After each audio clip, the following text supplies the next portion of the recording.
Okay. Come on, Gio. You could do it. I believe in you, man. Okay, I just didn't have the queue because I was not the other web browser.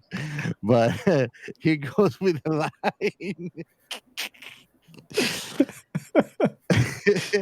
We're gonna fail tomorrow's funding interview. By analyzing audio samples, 2 decibel tone drop, analyzing video samples, enhance pupil dilation, micro twitching on your right ear line. The LDA works. The LDM is your most essential feature. Pum pum. And it was about to happen, man. It was about to happen. Yeah. It was about time. Welcome everybody to our show. My name is Robert, and I am your host. And I am Captain Chaos, not your host. No, you are. You are. And if you are still I belong to the wondering, people. you I belong to the belong to the people. people. If you're still wondering, where's Ray? Where's the mad scientist? And I think Captain Chaos might have an answer for that. He's Which, undergoing a patch update system. yes, Mhm. is our resident cyborg. So he's being updated. So he's coming You soon. don't want a roundhouse cake from him now, bro. And we have to guess for this episode. Well, I'm guessing, man. I'm not guessing anything. I'm not lucky with that. To guess. So if you look in below me, we have Lorie, Brittany. Hello, how you doing? Marvelous. Awesome. I'm really, really glad to have you for this Marvelous. episode. And if you're not familiar, then you're missing out because you would probably know Lorie if you join our Discord.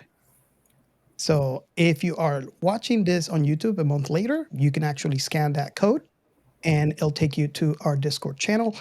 If you are not watching on because this actually gets published first on the pod, then we have a link to the invite on the description. So don't miss out. We also had a watch party. So, and I'm really excited because during season 2, you guys hear the little intro on the show before the show airs, and that says "Blind Knowledge." The first commercial that you see on season 2, that you hear in season 2, is always "Blind Knowledge," and you hear Captain Chaos mentioning "Blind Knowledge" in every single episode in season 2. And if you have not, you know, done what Captain Chaos has indicated, which is go ahead and give him a try and go ahead and link and see what shows, then you're wondering, what is blind knowledge? And we are excited because we have Tony Spears, and he is how you say that? I flip a switch on Kick. I flipped the switch. I flip of the switch. I have the link in there, and we are all a blind knowledge podcast. So, Tony, welcome. Thank you. I appreciate you guys inviting me on. When I think it was Joe that was like, "Hey, do you want to come on Science Fiction Remit?" And I'm like, "Yes, I love sci-fi, so I would love to come on and just talk sci-fi." Awesome. Like literally what got me into podcasting actually. But yeah, so yeah, I host Spears on Point, one of the many shows over on Blind Knowledge, along with Sci-Fi Remnant and a whole slew of others. But I'd like to. I spent a long time talking about video games on the internet in some way, shape, or form. So now I find people that work in games or have some type of like some type of influence in the sphere of games, and then talk about everything about them that is not video games. It's actually quite liberating. It's nice to be able to get people to talk about something else because sometimes they're so fixated on the industry that if you're just like, hey, that's really cool that your game's coming out, but like, what's your like favorite flavor of soda? And they'll be like, oh, what? And then No Dr. Pepper, please. No Dr. Pepper. I'm pretty basic. I'm a Mountain Dew man myself. Actually, these days it's Coke Zero. No. I'm with you with Coke Zero. So yeah, Yeah, I'm with you. yeah. And I stream. I stream periodically when I can these days over on Kick. Awesome. And if you are listening to that show, I will actually put links on the show description. So please, you could actually, since we are a long format podcast, you are welcome to pause us right now, go over to the links, watch or listen, and then come back to us. We'll be waiting. Go. So Oh my gosh, I am so sorry. Someone is at my door. that's I'll be okay. right back. That's You're fine. okay. You're fine, man. So, Gio, what have we been watching that is Oh, sci-fi good. He's related? wearing pants. Okay. If you want, I can That go first. curiosity was killing her. I can go first if you like. So, Uh, what I've been yeah, watching, you've been watching Stranger Worlds with my cool wife. Ha ha ha. And a lot of Doctor Who. And we're happily forever after. and you And we have to like each watch other. you have to watch Doctor Who, man. So right now we are. I'm Hey, actually. I tell you, man, 25K followers. I'll watch the whole thing chronologically. 25K followers. I Hey, I'm making a big promise, man. yeah. I'll become the biggest fan of it, and I'll watch the whole thing. So I'm going to start by saying I am watching right now is the Next Generation would be the first one, which is we're in season 5 right now. The we're like almost halfway through. And we are also watching Strange New Worlds whenever it comes out. Great Star Trek show. The last episode, it was incredible. It's incredible how much of a fan service it is. Um, I it's actually a call out to the first episode of TOS, the original series, Star Trek. The very first episode, there was a pilot when we had Kirk and Vina being fed illusions by the Talosians, and the first fight Yeah. scene in Rigel 7. And I remember when I watched this when I was younger, when I watched it for the first time, I was wondering, oh, it's kind of cool, but I wish I would know what happened in Rigel 7. So that episode was released last. It just tickled me because it's like, oh, they're listening to fans and they gave you what really happened in Rigel 7. And now I'm just static. I'm just tickled to death. And of course, the last thing that I've been watching, and this is not with my wife, right? Although Ooh, she already watched it with me a long time ago. This is technically a Robert rewatch. back alley boy, bad boy. Is Chobits. Gee, Gee, gee. gee. We are, I promise you guys, we are going to do an episode on it. We can't do an episode without our mad scientist Ray. Because, he's a cyborg and he's going to destroy us if we don't. So I'm just kind of waiting for him so we can do the episode. But basically, that is an anime. I don't know if you're really into anime, but it is in this universe, robotic companionship is the norm. You see people walking around or families walking around with a robot. And this kid is new to Tokyo, no money, and he finds a robot. And it turns out Country that boy. He's a it's country a country boy. boy. Yeah, he finds a robot that, by the way, is almost equivalent to like a top military secret that was in the garbage suddenly. So it's a must watch. And if you're not into anime, I'm really Every country curious. boy stream. Yeah, I'm really curious to see if you would like it, even if you don't like anime, just of the content of it. It's So been a long time since I've watched that anime. yeah, Yeah, I remember. Wait, You said it was Chobots, right? Chobit. Yeah, yeah. That show came out in the States like mid '90s or something like that. I remember it was like that, and Samurai Pizza Cats and a bunch of other of those old animes like made it across the pond with really rough dubs, and Yeah. at the time, and I remember watching it. And, like I've always liked like robot anime, mecha anime, or whatever. And so I saw it and I was like, all right, that's pretty cool. And then like that show basically in a weird way evolves into like modern day Beyblades if you think about it. But yeah, it is a really good one. It definitely should be watched. Yeah, yeah. I think I got Geo addicted to it, and amazingly enough, our mad scientist, which is the expert in anime, because he has definitely watched a lot more anime than I have, had never heard of this one. So Really? I feel a level of accomplishment there somehow. So Gio, what have you been watching that is sci-fi Well, related? well, I recently rewatched one of those movies that you always go back to rewatch, Interstellar. Yeah. Oh man, Such a good movie. Rewatched it twice this week. it's still on our blacklist. I'm sorry, fans. It's if we do it, get ready because it's going to be a 4-hour episode, guarantee. So And that's back That's the to reason back. why Sure. it's in our blacklist for that reason. And I was thinking we should cover a sci-fi actually, Gantz. Oh yes, oh yes, We should that cover would be a good Gantz. one. The movie Netflix. That one is nice. It's a total mindfuck. oh yes. Make sure it's in on our Trello so we don't forget. Yeah, I'm gonna add it. I'm gonna add it. Awesome. But those are the things that I've been watching. So I don't know if Tony or Lorie, if you'd like to join in. What is the last sci-fi you've been watching? Shoot, Lorie. All right. So I did just watch through all the rest of Picard. I even watched season 2. I felt I had to. Don't tell me anything because we're in the middle of the rewatch and I can't touch Picard yet Okay, because it's I'm not in excited. timeline order. And if I watch it ahead of my wife, I'm afraid I'm going to sleep with the dogs. So I prefer to save it for later. I think that if you touch Picard, you will sleep with the dogs either way. Or sleep with the fishes. I've had that done for a little bit, catching up on the new stuff they've released for Star Wars content because we Nice. have Disney Plus.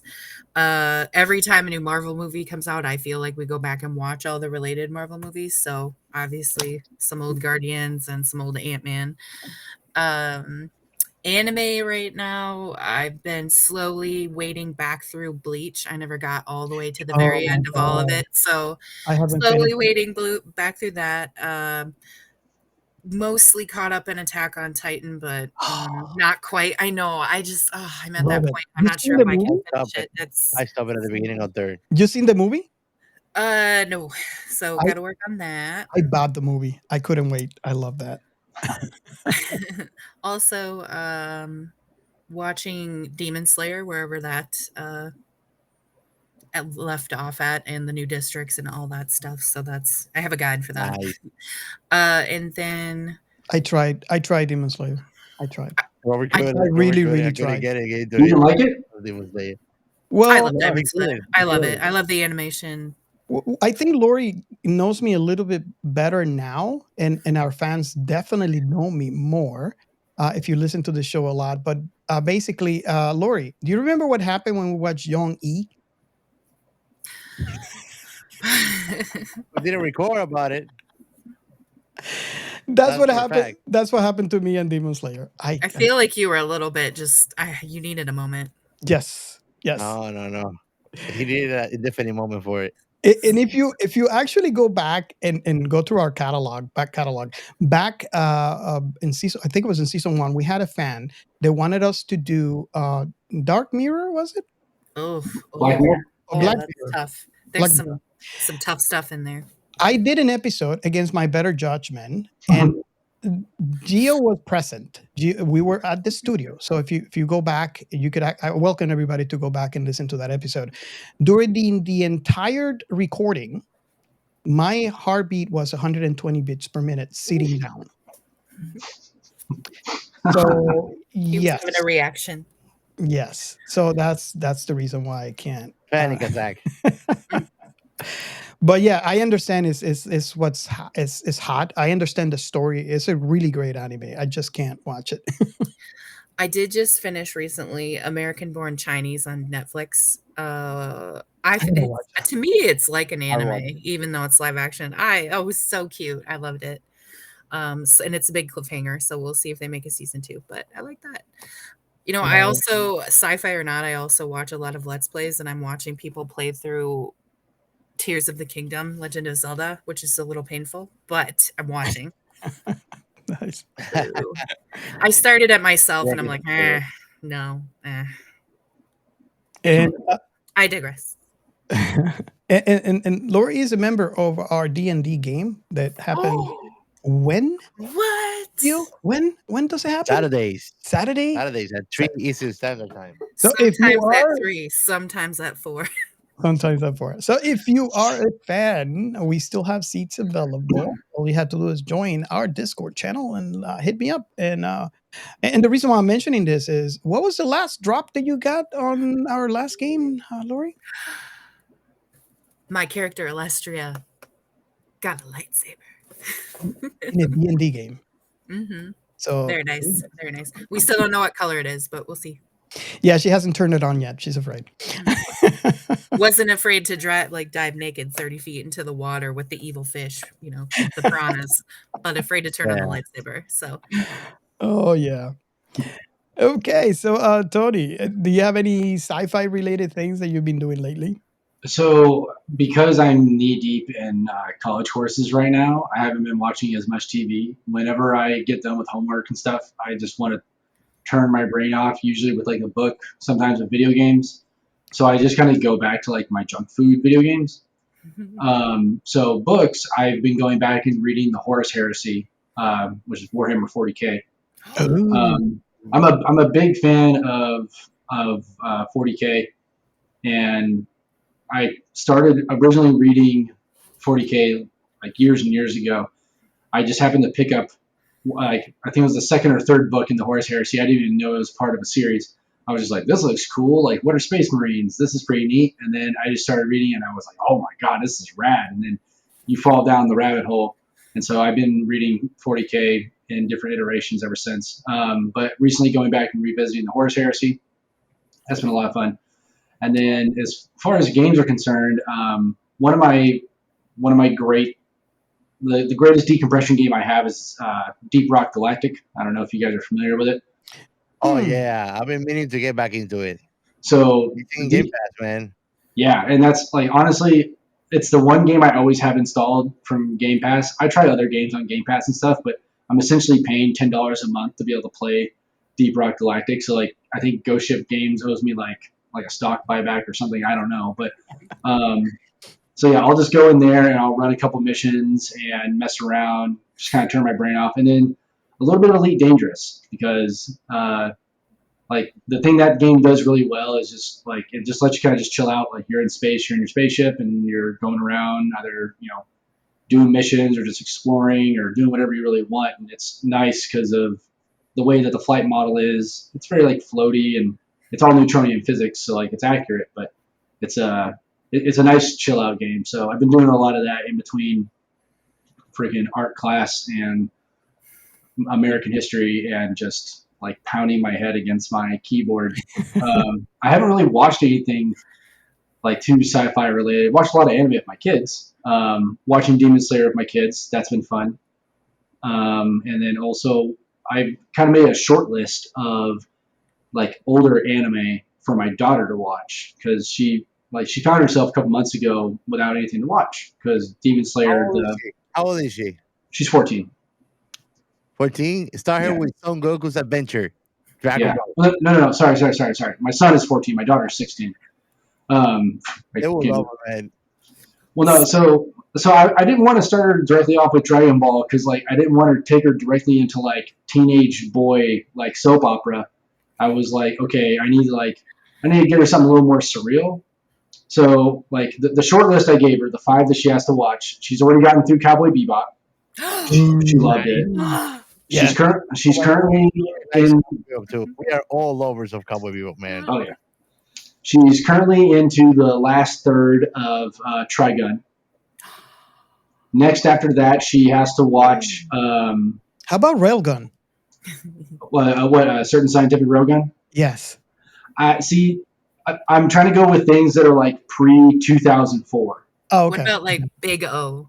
Okay. So, okay, the thing about that is Big O is incredibly hard to find online. I've only found one place to do it, and it's this like bootleg website that if I were to send, you can look at the URL and it will give you malware.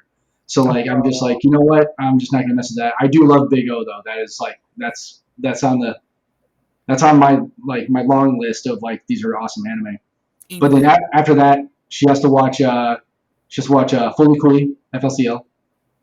And then Evangelion, Oh. Yeah. Oh no! No, I Don't, know. no, I know. don't No, let her see, do and it. that's the thing. Well, she's very mature. She's very mature, and she's already finished Attack on Titan, so she knows what anime depression looks like. Yeah. And I Man, was, this is yeah. abstract Salvatore Dali existential kind of shit. So, so I was like, okay, cool. Like, if you can handle Attack on Titan, you should be able to handle Evangelion. Yeah. And then the last one, I'm going to end her out on something really nice. She has to watch the entire series run through of Sergeant Frog.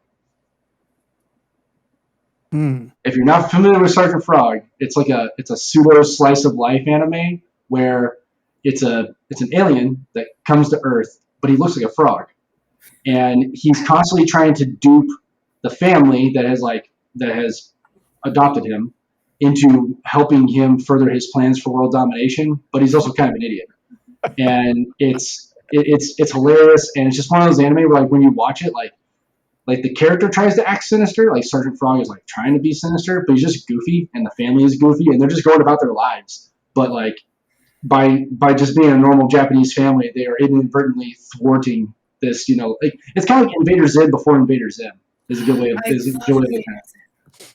But yeah, so that's the short list of anime I've got her on. So like watching some of those with her and stuff, like going back and watching Cowboy Bebop with her, I was just getting all those feels, man. Yeah. Yeah. Troy, could you introduce her to Dragon Ball via abridged? So I like she's familiar with Super. She watched the entire Tournament of Power arc with me, and she liked it a lot.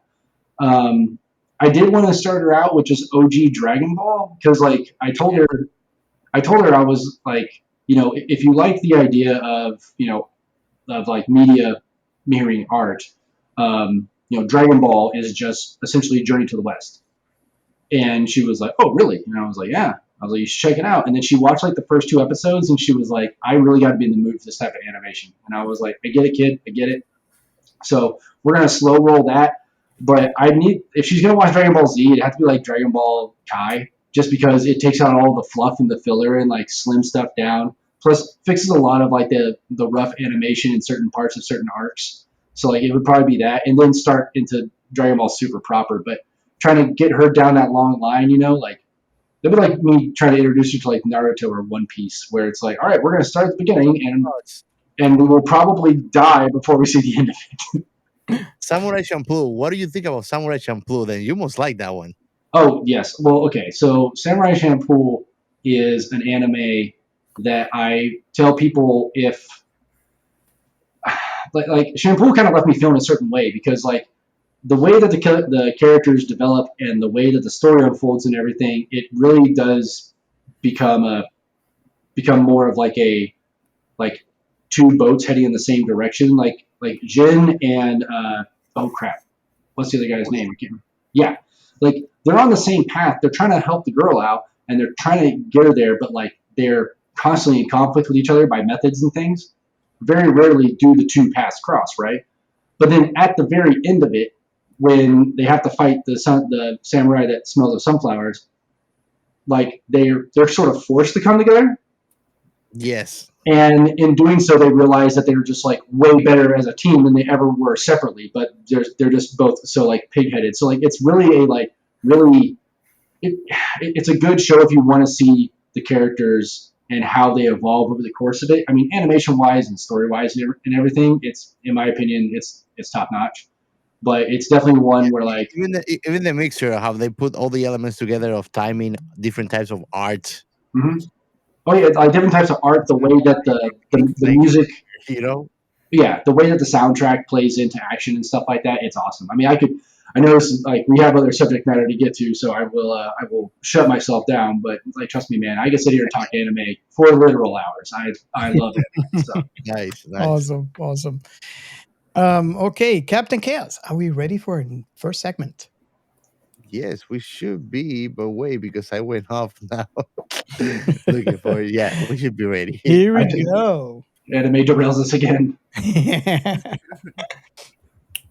We are Science Fiction Remnant. This is the Funny Science Fiction Podcast. We are the Caribbean Science Fiction Network. We are Monorats. We are One Accord, Level 2, Podcast. This is Jesse from Sudden But Inevitable and Open Pike Night. This is Sci-Fi. And how is it that Captain Kills like me to say? You know the drill. This is a You know the segment. drill. This is a segment where we are featuring the hashtag This is Sci-Fi. And if this is the first time that you hear our show, it's basically a way for me to unite sci-fi fans and creators under one flag. So if you are a sci-fi fan or if you are a sci-fi creator, I invite you to follow the hashtag and post into the hashtag. We have a group chat that if you're interested, reach out to me and I can let you in all in Twitter and in Instagram. And basically, what it is you have that one sci-fi love, right? And I don't know if you are like me, but if you have that one thing that you love, you want to find conversation. You want to find like-minded individuals that like that stuff you like and engage in conversation. Also, if you are like me, you like the discovery factor. You're done with whatever you're doing. You don't have any other sci-fi to watch, and there's so much stuff out there. You don't know what's good, what's not. You get in, you engage in the hashtag, and you hear what other people are watching. You hear what other people love, and oh, I haven't seen that, and you can get some new love on sci-fi. And it's basically not your silos. We have the Star Trek, we have the Star Wars, we have the Babylon 5, we have the Galactica. Babylon 5. So it's just a community of sci-fi. You know, you have books, you have movies, everything in there, and it's fantastic. It's great. It's like going to a con and talking to the creators themselves or talking to people that love that one thing that you like. So Gio, do you want to mention a little bit about your experience with the and by the way, we do have a brand new sci-fi chat, so on their Instagram. It started this week, Threads. and in threads, obviously. So we are basically in threads. The engagement is very, very great with all the sci-fi, not only creators. We have new creators that are engaging with us, but also new fans. So, what have been your Yep. experience so far, Gio, lately on the whole? This is sci-fi. Well, I think it's worth to mention. I was gonna, anyways, giving a shout out, but I got to reconnect again with James Walton, Yes. the artist from Stagnant Waters. Yeah. And I mean, he's always have fun conversations with him, man. And I was just looking for this sci-fi link when I was doing my post this week for it. Hey, Well, I yeah. bought 2 books thanks to This is Sci-Fi this week because someone recommended it. All right, Mr. Bookworm. So basically that's that's one of the engagements. Again, you can reach out to us via multiple mediums. You can reach out to us on Discord. We have actually there is a channel for any sci-fi related thing that you love, and if there's not, which I doubt, you can reach out and I can make a channel. But you can reach out to Discord and we can engage in conversation about the thing you love and the thing that you have a passion for on Discord. You can reach out to us on Twitter, Instagram. You can reach out to us on Threads now. And if you want to leave us a message, I can guarantee you I will play it on the next episode and we can have a conversation about the thing you love. Or it could be a message to any of the guests, anything you want us to cover, anything that we have covered in the past. And the number is 1-305-563-6334. Awesome. So, our Captain Chaos, I don't know if you're ready, man.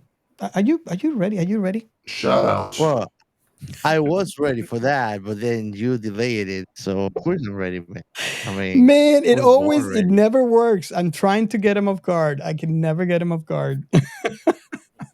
You can get the king of the hill out of guard. He's got that finger on the button ready. He did it once, man. He did it once. He tried to like push me into it. Well, I want to remember everybody that we're part of the Blind Knowledge Podcast Network. So go and check them out, and you can find them from Twitter and Instagram, I tell everybody, or you can go to blindknowledgepodcastnetwork.com too, and find all the social medias there. It's a great variety of social media content creators, streamers, all kinds of products. So I'm sure that no matter what you like, doesn't have to be sci-fi. You'll find it there, and it's a great group of folks. A lot of them like actually watch and consume their products too. So go and check them out. And with that, I'm gonna move. Robert, do you add those shout outs for threads? Yes. As a matter of fact, if you don't mind, I can cover that part. Yeah. It has been so awesome. We just opened up our Threads account. When Threads, I mean, Threads is all over the news, right? It just opened up, and just to be clear, we are not leaving Twitter. It's just one more medium that we We have are to not leaving Twitter. We're putting that out there. yeah, we're not leaving Twitter because a lot of people have asked. A lot of people have asked. No, we're not because I know some people have their concerns, and there's a reason why they don't have an Instagram account, and I respect that. So we are not leaving Twitter. But I just want to point out that we had a great engagement opening day on our Threads account. There is so much engagement, so many people that are engaging in conversation with us, and although we only have 3 people that I want to point out for this point, it's from the bottom of our hearts. We really thank you for the engagement. Just want to point out Sally and Melia. We have a Diabolical podcast, and we have Michelle Geiger. And they are also members of the SciFi console, or this is SciFi chat that we have on Instagram. So, Gio, you can take it from there. And well, just to finish too on our actually Twitter, which is where we mainly are.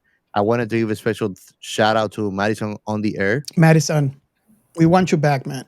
We want you back. Man, I would love to have another episode like that. That was fun, It was man. That awesome. was It's another freaking level. awesome. And James Walton, which I mentioned, Stagnant Waters is their comics. Go and check them out, everybody. It's and awesome. and we have an episode. Fantastic. We have an Yeah, we episode. have an episode on it. Go back on our First back volume, right? catalog. It's Stagnant Waters, and go back and we had them on our show together with the artist of the comic. So Mhm. great show. And last but not least, Crusher Combo Podcast, which I Great. also recommend everybody. If you are a fan of the Next Generation, especially if you like Dr. Beverly Crusher, you have to listen to this podcast is a requirement. Yes. So If the Crusher thirst is strong, you should listen to this podcast. yes, awesome. And you see, Robert, I let you surprise because are you ready for the next segment? I don't know. Are we ready? This was something. So for all of you out there, you're wondering, and I'm going to answer. Yes, we are addicted to dust.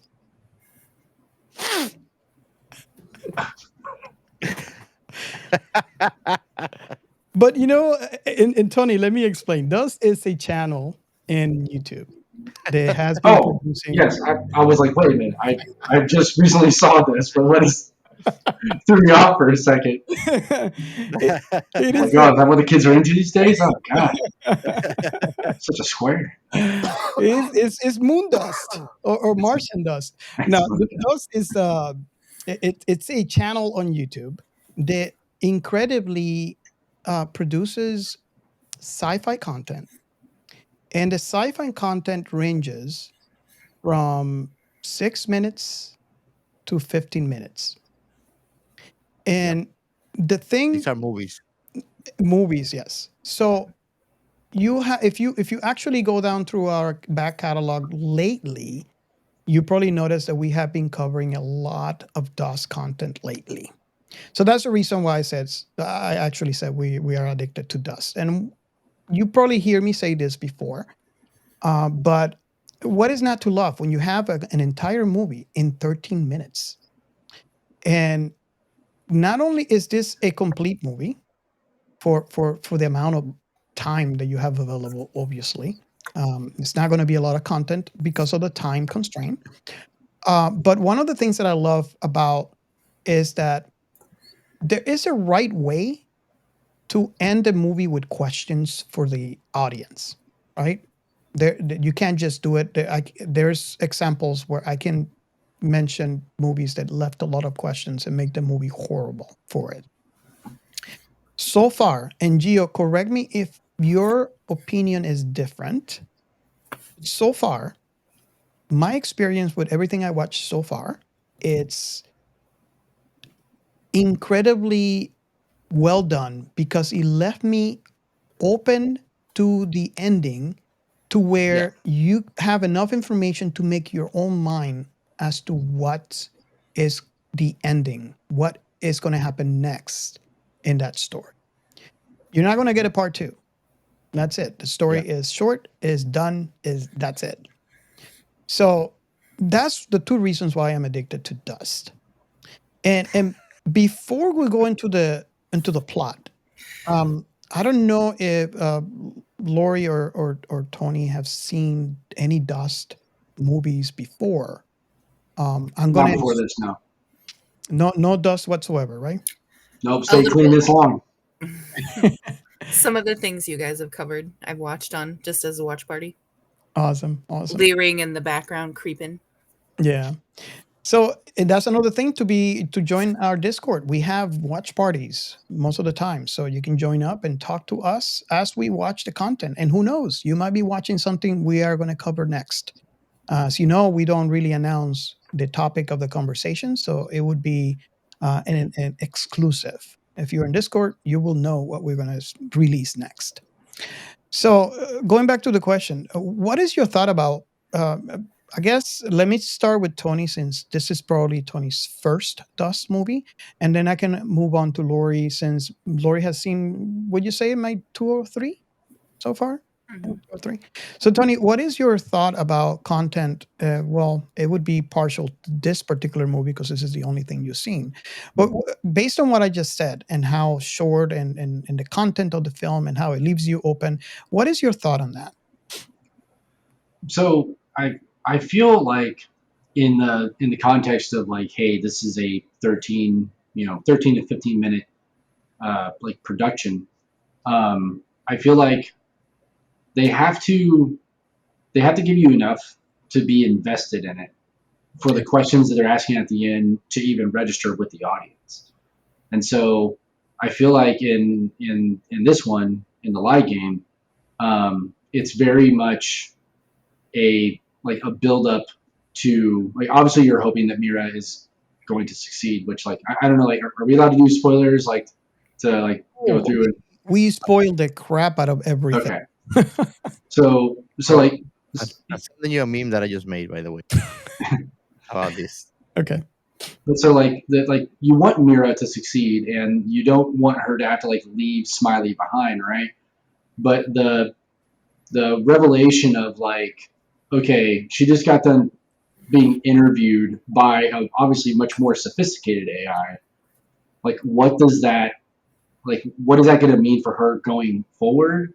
Like in my head, as soon as she realized like what the lie was and that he wasn't real and everything, like my first thought was like, oh man, like do any real people work at this company? Like that was the first thing I thought was like, is this like actual sentience? And has this whole thing been like propagated on the reality of modern culture, right? So like you look at like what we have going on right here, right? We're 4 people in 4 frames on the internet. You know, in the setting of the lie game, the 4 of us, or maybe only 3 or only 1, who knows, could actually just be a data driven model. I am AI. 100% AI. I'm an AI. Yeah. I'm a bot, turns out, but These eyebrows are too perfect to be real. the symmetry, no person can pull that off. But yeah, so like, it does kind of lead to, to the question of like, oh man, like what is real and what is not. You know, Mira is, you see her struggle, and so you know that like you have that one grounded point. You know, she's your audience surrogate, but like toward the end of it and everything, you're left with a lot of questions of like, okay, well, like what is real and what is not, and how is that going to affect like her journey forward? And like you said, there's not gonna be a part two, and so you're just left with that question. But that was the first thing that I thought was like, oh man, is any part of this company real? Like, Yeah. or is it just a big server that just has stock options? Who knows? Yeah. So, do you see yourself watching a lot more Dust now that you know there is a channel that can create a movie in 5 minutes for you to watch while you're like studying? Since most TV shows are like 30 minutes and movies are like 2 hours. Yeah, I mean, like short form content like that has always been appealing to me, just because if the impressive thing about short form content is being able to flesh out the entire story in that amount of time, or at least to flesh out some type of narrative that catches the audience's eye. So I could definitely see that. I was honestly more impressed by the the production value put Yeah. into it, right? Because like it's literally one set. It's her at her desk and everything, but you get the and the beach at the beginning, but like Yeah. you get this entire sense of like what her world is and like what she's occupying and what is most important to her based on those settings and everything. And like she has like the sticky notes around, and there's a lot of little scribbles and stuff like that. And she has like the big wish board, which that was cool. I thought the way she like graphed that out was pretty neat. I was like, I should do that. Yeah. But yeah, no, like it's the like when it comes to short form filmmaking, the most impressive thing to me is like what you can accomplish on such a limited production scale. And so I can definitely see myself watching more because it's interesting to see like like they're not all going to be bangers. They're not all going to be great. Some will rise to the top and others won't. But it's nice to see the difference in like the quality and the difference in like production styles and just the amount of effort put in something that could be 8 minutes or 15 minutes. Yeah. So I could definitely see myself watching more. Now, I might recommend one for you if there's one that you could watch next. We actually did an episode on this one. We had the writer, creator, and director on the show. Oh, Um, and the movie is FTL, Faster Than Light Travel. I think it wasn't it like 15-minute long. Gee, I can't remember. It's something short I like think so. that. Yeah, It's on 15 Dust. minutes. El Camino or No, no, FTL. FTL, FTL. 14 minutes. Yeah. So if you watch that movie and then listen to our show and let me know what you think.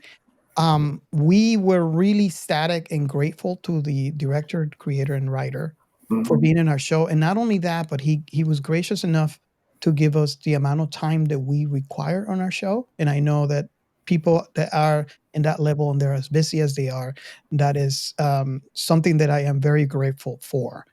So we were able to get him for the entire episode of that. So it was great because when you watched us, and this is something that you were mentioning, Tony, you're left with questions. And we had the creator and the writer on the show to ask those questions. So it was a fun episode to do. Lori, you have watched a lot more Dust than Tony. So Little. if you can combine your experience in all the movies of Dust that you have seen so far, what is your thought on that? Like the Dust production and the special effects, story, and how overall your experience has been by watching the ones that you have seen so far. So I agree with Troy on everything he's talking about. Tony, Or sorry, Tony. Sorry, that's okay. That's okay. I'm I'm from Troy. tired. So, I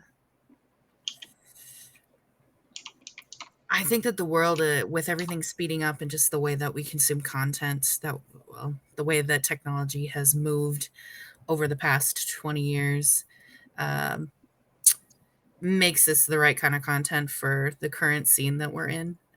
Yes. It's harder for a lot of people to even focus on long movies and things like that. So this type of stuff has its own place in society, and I think it's great. There might be people who don't disagree and are like, "No, it always has to be a 2-hour movie," but I don't got time for that. So for me, it's great to be able to consume these micro stories all at one time, a little bit here and there when I have time to do it. So that's fantastic.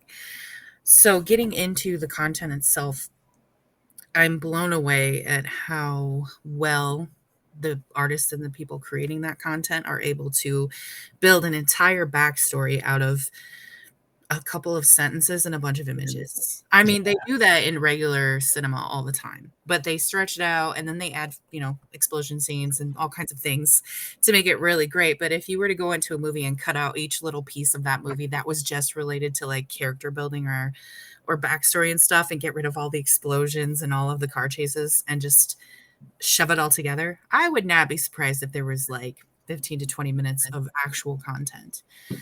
So for me, in the one that we just watched, it was really effective the way that they literally had her and her. Wait, is this spoilers? Are we allowed to say this? Oh yes, spoilers all the way. Full send. For some reason, Robert was dedicated enough to say spoiler alerts every single episode for the first season. Oh, season 1 was funny because in every episode, spoilers, spoilers, spoilers. Spoiler alerts. I just got Yeah, tired. like- I got tired. Everybody knows we're spoiled the crap out of everything. So yeah. So she and her significant other, who committed suicide, clearly, had what, 2 speaking sentences No, together. he just went to a farm. He's asleep. Domestic partner who is In a farm. in a different form of existence on the corporeal plane. Anyway, just kind of the imagery, like seeing he clearly had slit his wrists in the past and tried to commit suicide, denoting that definitely there were some mental issues there. And the fact that drove her to create that app because she wanted to, in my opinion, based on what I gleaned from it, she wanted to create something that would be there for people. And there's so many people, and there always have been. Let's start with that. But people with the soundstage and the platform and soapbox of social media and being able to talk about mental illness and talk about all the things that go into that, or just not even mental illness, just the day-to-day bullshit that we all deal with, and sometimes it's just too much. Being able to see all that squished into this is a huge giant theme squished into 13 minutes, just in images, and just the slightest tweak of this or that or this one camera shot that they show is fantastic.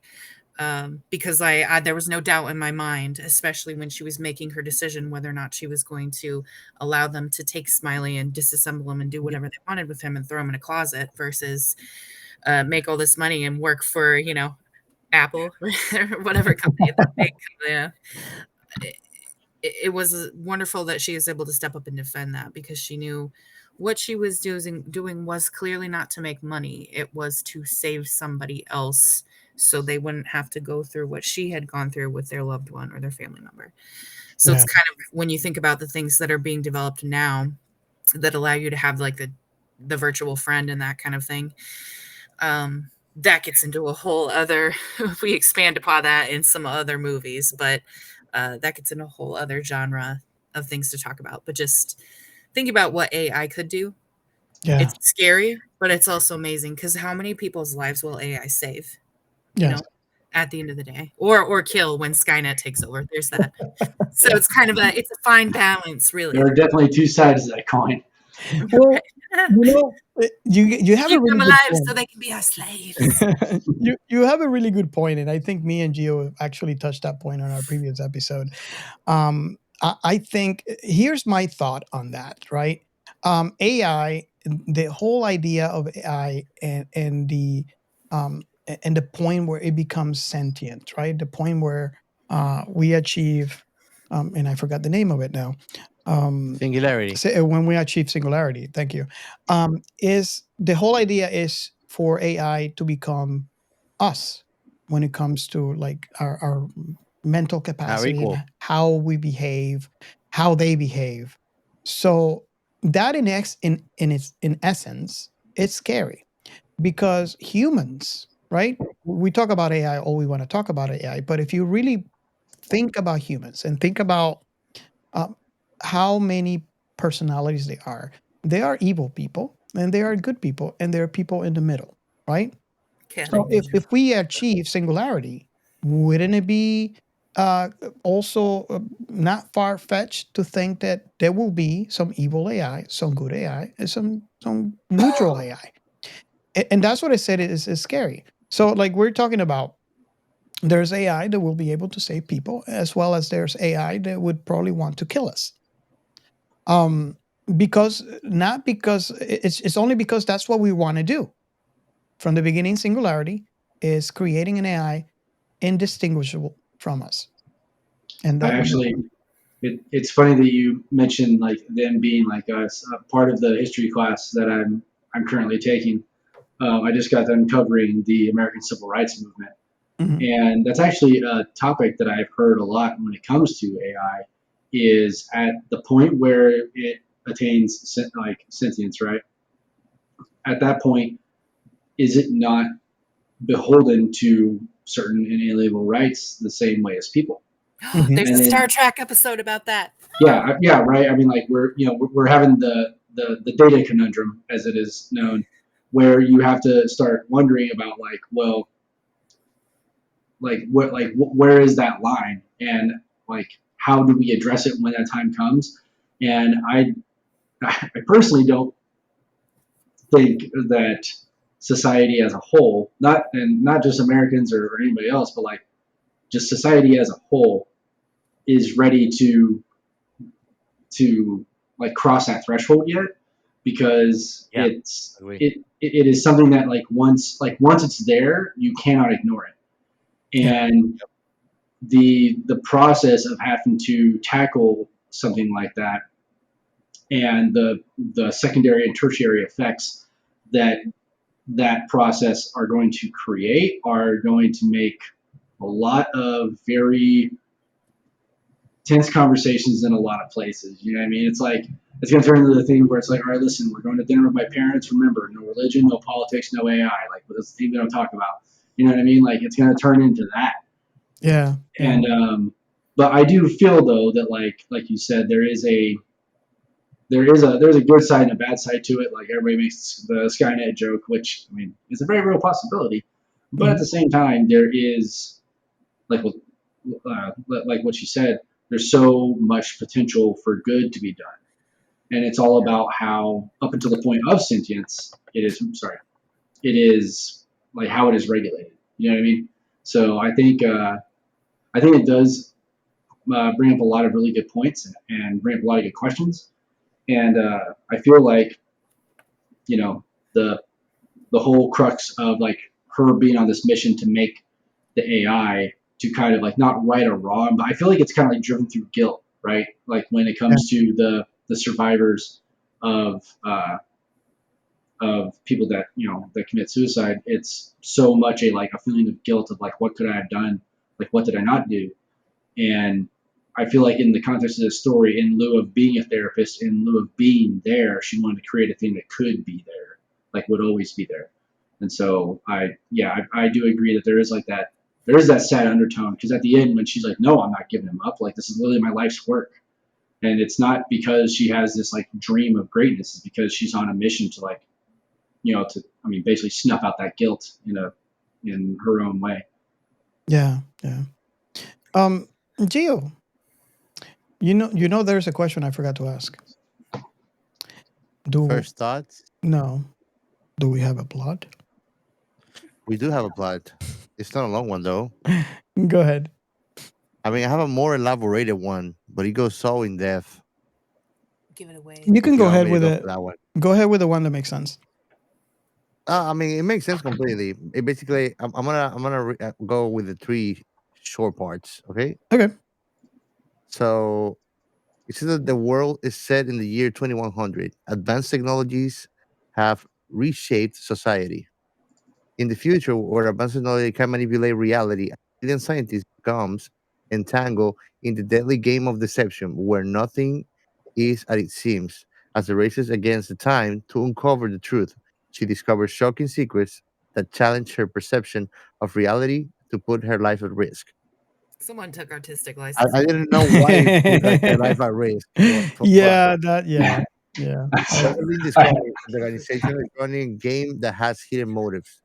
They seek to exploit her groundbreaking research for nefarious purposes, using the game as a facade to manipulate her perception and extract classified information. Then, here's at the end here.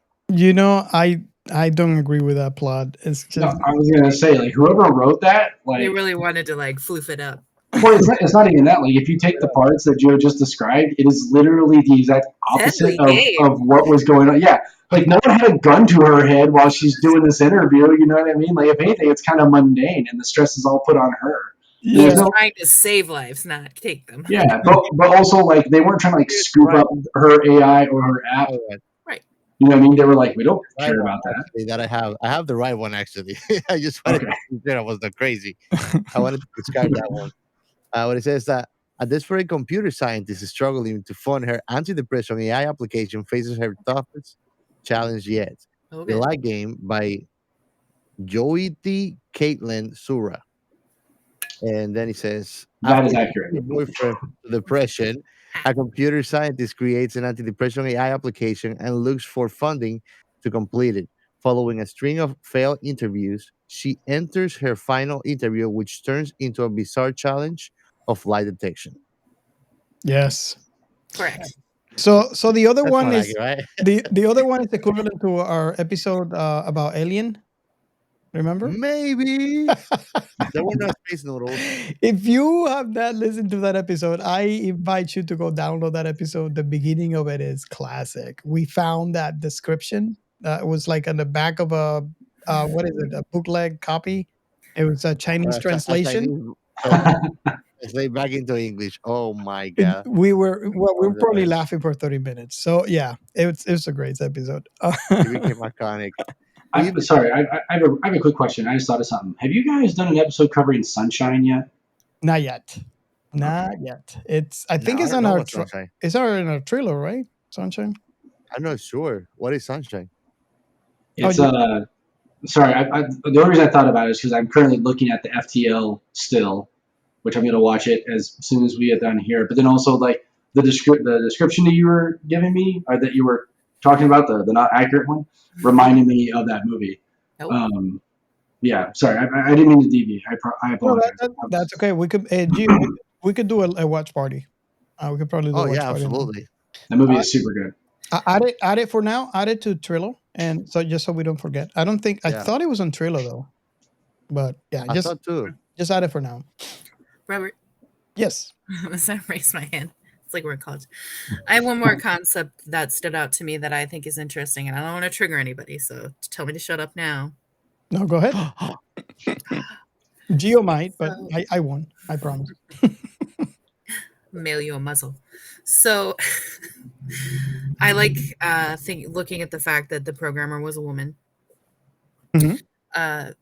I know it's more prevalent, but I mean I don't know. There's a lot of movies and things out there where there's still men, and obviously we got a lot of female programmers. I love that she was doing something amazing that was going to change the world. Mhm. But I like that they still added in kind of the blatant contrast of a woman is doing this programming, but the only work that they're offering her is sexual in that sense. So, they're saying we want your AI, but we want your AI to be for nefarious or Randy, yeah, Randy. on the lowdown. They want her to program something that's not We want your AI to have Riz. right. And they want her to go that route with it. And she could have sold out and done that, but she didn't sell out and do that. Yeah. She's like, no, I have another purpose, a higher calling to my life, and that purpose is to help people and save their lives by having this out there. So it's a great thing, obviously, that she was noble. She stood up for herself and didn't let that happen. And Smiley's fine and everything. But just the fact that woman programming, and they're like, no, we need sex out of you. Yeah, and just to be clear, if you watch this film, you'll notice as one of the companies. This is the scene where she was actually going and having interviews, company after company, and that she's been rejected after rejection. The first one straight out told her, "We don't need you." The second one was the one I believe that was saying, "Okay, we're interested, but we are planning to do like sexual AI. Can your application do that?" Right. Obviously, she said no, so she That was a no in that company. There was like a term they used. What was it? We need that AI to be more. What did they say? Does anybody remember? More. I can't remember. It did strike me as odd the way they They phrased it. didn't say sexual, but it's almost like they were in a way implying that she should somehow sexualize herself with the AI. Yes. Did you pick up on that? Okay. Anyway. Yes. So almost like because you're a woman, you should automatically make that AI look like you and be sexual. Yeah. Yeah. I caught that, but I'm like, ooh. Yeah. And it's that actually adds to because I mean we were talking about this in the watch party where at the beginning there was a small little test that she did with Smiley where Smiley said we're going to test this out, right? So, and as a matter of fact, it's actually part of the beginning of the show. That's actually the quote that we chose that you know we completely destroyed.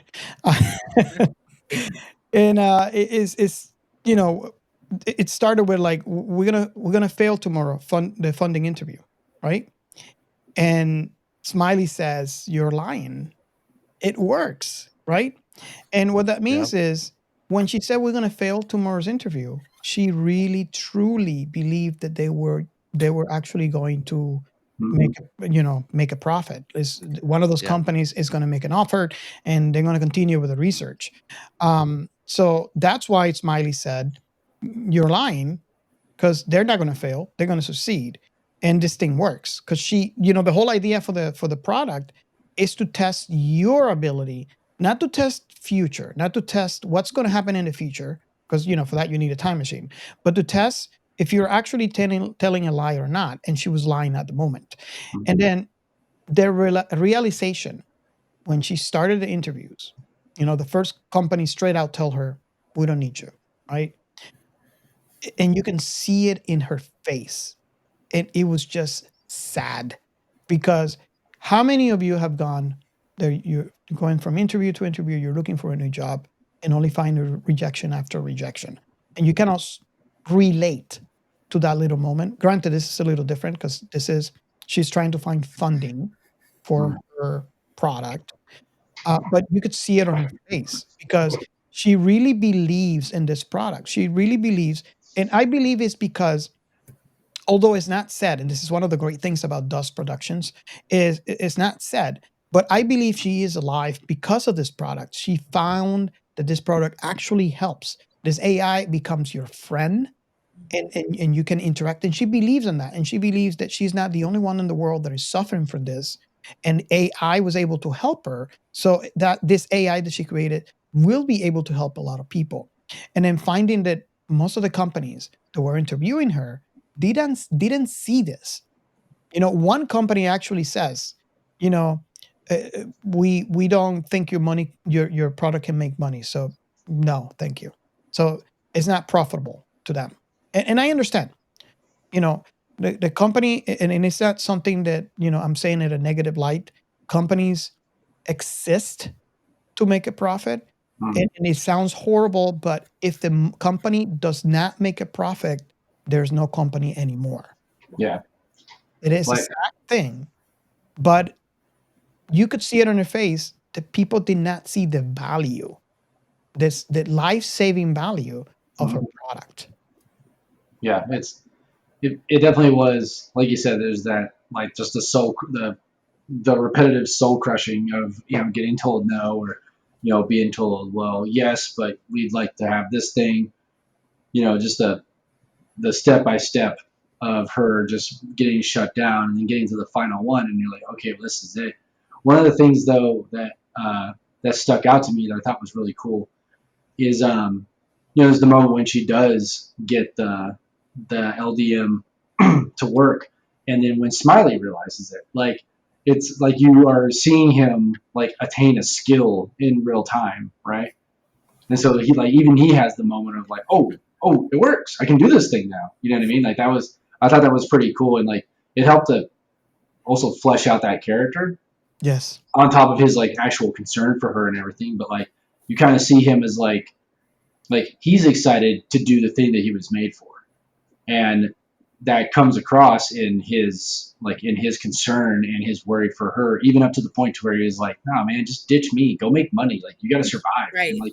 like you got to pay rent." You know what I mean? Like he's doing like even in that capacity, he's doing what she created him for. Yes. And so like when you're getting toward the tail end of the interviews and stuff like that, and you see like she's desperate enough to play the lie game with the the mega AI, like whether the mother brain, whatever it is. But like there's definitely that moment where she's like, nope, this is gonna work because like Smiley told me I wasn't lying, so we're gonna make this happen. And then it ends up panning out in the end. Yeah. And I mean, we're talking nonchalant about the basically that ending. But that was the very first time that I watched this, and I don't know if everybody could relate to this. But the very first time that I watched this was a couple of weeks ago. Um, that was a cliffhanger for me because I honestly believe that the last interview was a person, and when it was proven, because in the film, as short as it was, they actually proved to you that it was not a person, it was an AI. I was shocked. And I don't know, did you guys experience that thought as I did, or was it very apparent to you guys the very first time you watched this? It kind of tipped me off to an extent, only because Smiley kept not working. Yeah, Like that's when I saw that. And I was yeah, like, "Oh, he can't detect anything because it's another computer." yeah, exactly, right? Because like Like he I had read, the form from it came into my mind, and then I had the theory. yeah. And I mean, but it definitely was. It did throw me off for a second though, because like you see Smiley scanning the guy's face, but nothing's coming through, and then it just keeps saying like, "Oh, like reboot, like reset, like error, error," and the whole time you're like, "No, it works. Like she got it to work. She's not getting this interview because her stuff doesn't work." It's like, And okay, just like figure it out. what is going on? The best place. The best place to work is in her house. Yeah, You know, and Uh, yeah, that's true. I can definitely attest to that theory. Like, I cannot tell you how many projects have been like, "This is great," and then you get it to where it needs to go, and you're like, "Why did this break?" yes. But yeah, like there was definitely that moment where you're like, "Wait, what is going on?" And then you're like, "Well, wait, if she has an AI, everybody else has AI." And Right. then she starts going through the flashback, which like I feel like that sequence doesn't really build to it until she like literally opens her eyes and has the aha. And I was like, "Oh, that man ain't real." And then yeah, sure enough, that's what it was. And that's one of the things so far that I'm liking. I mean, about those productions is they're all slightly different. Obviously, Dust is just a medium, right? It all depends on the individual writer, the individual production company. But so far, I have seen a lot of like cliffhangers at the ends of these productions, and they're all slightly different. The cliffhangers are just, and I love that. I love that how they can actually get you. But I was just kind of curious about that because it's something that I went on. And I know if you are listening to this episode, I'm very curious. If you reach out to us and let us know, were you able to catch that? I mean, hopefully you watch this after you watch I mean, it's 13 Otherwise, we ruined the whole movie for you. yeah, it's Go watch it. it's 13. We said it at the beginning. It is 13 minutes. You could pause us and go watch it. But I'm really curious. Even if you watched it like me multiple times in the past, um, if you can speak towards that very first time that you watched this, if this is a cliffhanger that you found, or you already saw it coming, like half of us here are spoken about. Um, this this world that is represented on this film, it's scary in a little ways, in ways, because we can see this being a reality today. um and let me explain. We are at a great age in humanity and our civilization, where we're actually seeing the rise of AI.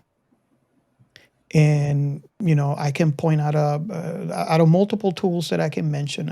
I'm going to mention one of the ones that is more in people's minds than others, which is ChatGPT. And this is something what we see here, something that I have spoken about in previous episodes, and actually wrote an article on our website. So if you go to sciencefictionremnant.com and you click on the blogs section, you'll find that article that I wrote. And it's basically it's kind of like a Star Trek article, right? So if you read that article, you know that I'm talking about, you know, for all of us who actually follow Star Trek from the very beginning, or even if you're new, it wouldn't be that hard to realize that the computers in this universe are amazing. You actually talk to a computer, and you can, instead of typing your commands, you can actually tell your commands to a computer, and a computer will do them.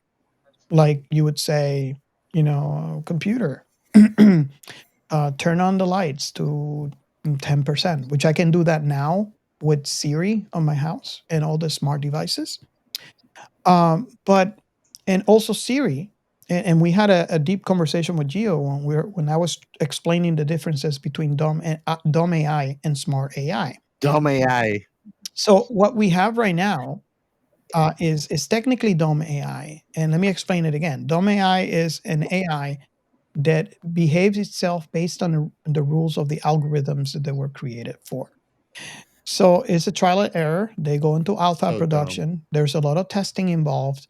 And when they find an issue, that programmers will go in and either update the algorithm or create other algorithms to play with those present algorithms to solve the issue, um, and so on. So then maybe move on to the beta stage of the application before it goes to a public release, and they have a smaller section of the public. Alpha is usually within the company. Beta stage is usually grabbing a small sample of the population where they can test their product on the wild, and they will provide their results, and then the programmers will fix the algorithm to the way where the AI would work. Samples like that would be Siri, Alexa, you know, stuff like that. Now, when we move on to smart AI, is when you get that algorithm, you attach machine language to it, and you feed it a large set of data for analyzing once it's trained, which actually Geo is experimenting with this currently, where he's trying to train another Captain Chaos, so we can have two Captain Chaoses in the show. So, You're gonna make an actual cyborg. so I'm making basically, an AI on myself that literally can read with my voice anything you just copy paste on. Interesting. so basically, what the smart AI does is when it becomes a public release, it's it's learned, right? So it's still dumb because all it has is the self-learning that he did from the data set that it was fed with the algorithms that was created with. So then it goes in public release. Companies would use, people would use it. It failed. The machine learning algorithms realize, okay, this failed, so we're going to try it a different way. Oh, that failed. We're going to try a different way. Oh, this succeeded, and he saves it as a success, and it keeps on learning and learning, and the learning is exponential because it's not only learning the task, but it's learning how to learn. So if it discovers that is learning, it's not appropriate or it's not fast enough, it will actually learn how to learn fast enough. So it's exponential. That's an exponential progress.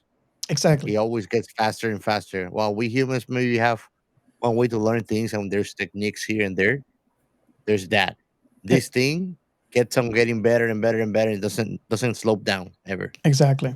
So So like you can see it on the development of technology, man, with the last couple of decades, in the last 50, 60 years, from the birth of computers yes, to the next 30 years. In the next 10 years, we did so much more than we've done in the last 60 years. yes. It's scary. And it's gonna get just more advanced and faster.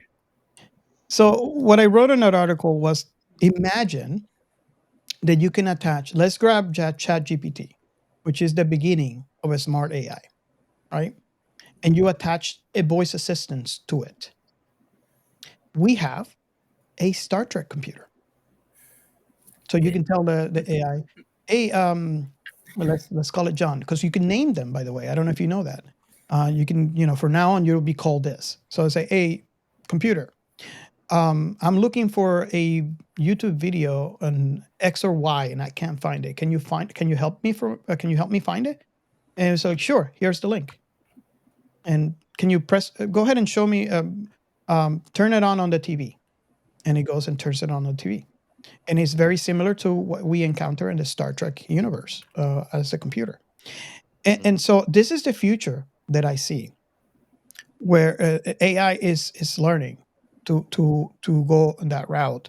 So this film, it's very close to home, because we could see this being our future, right?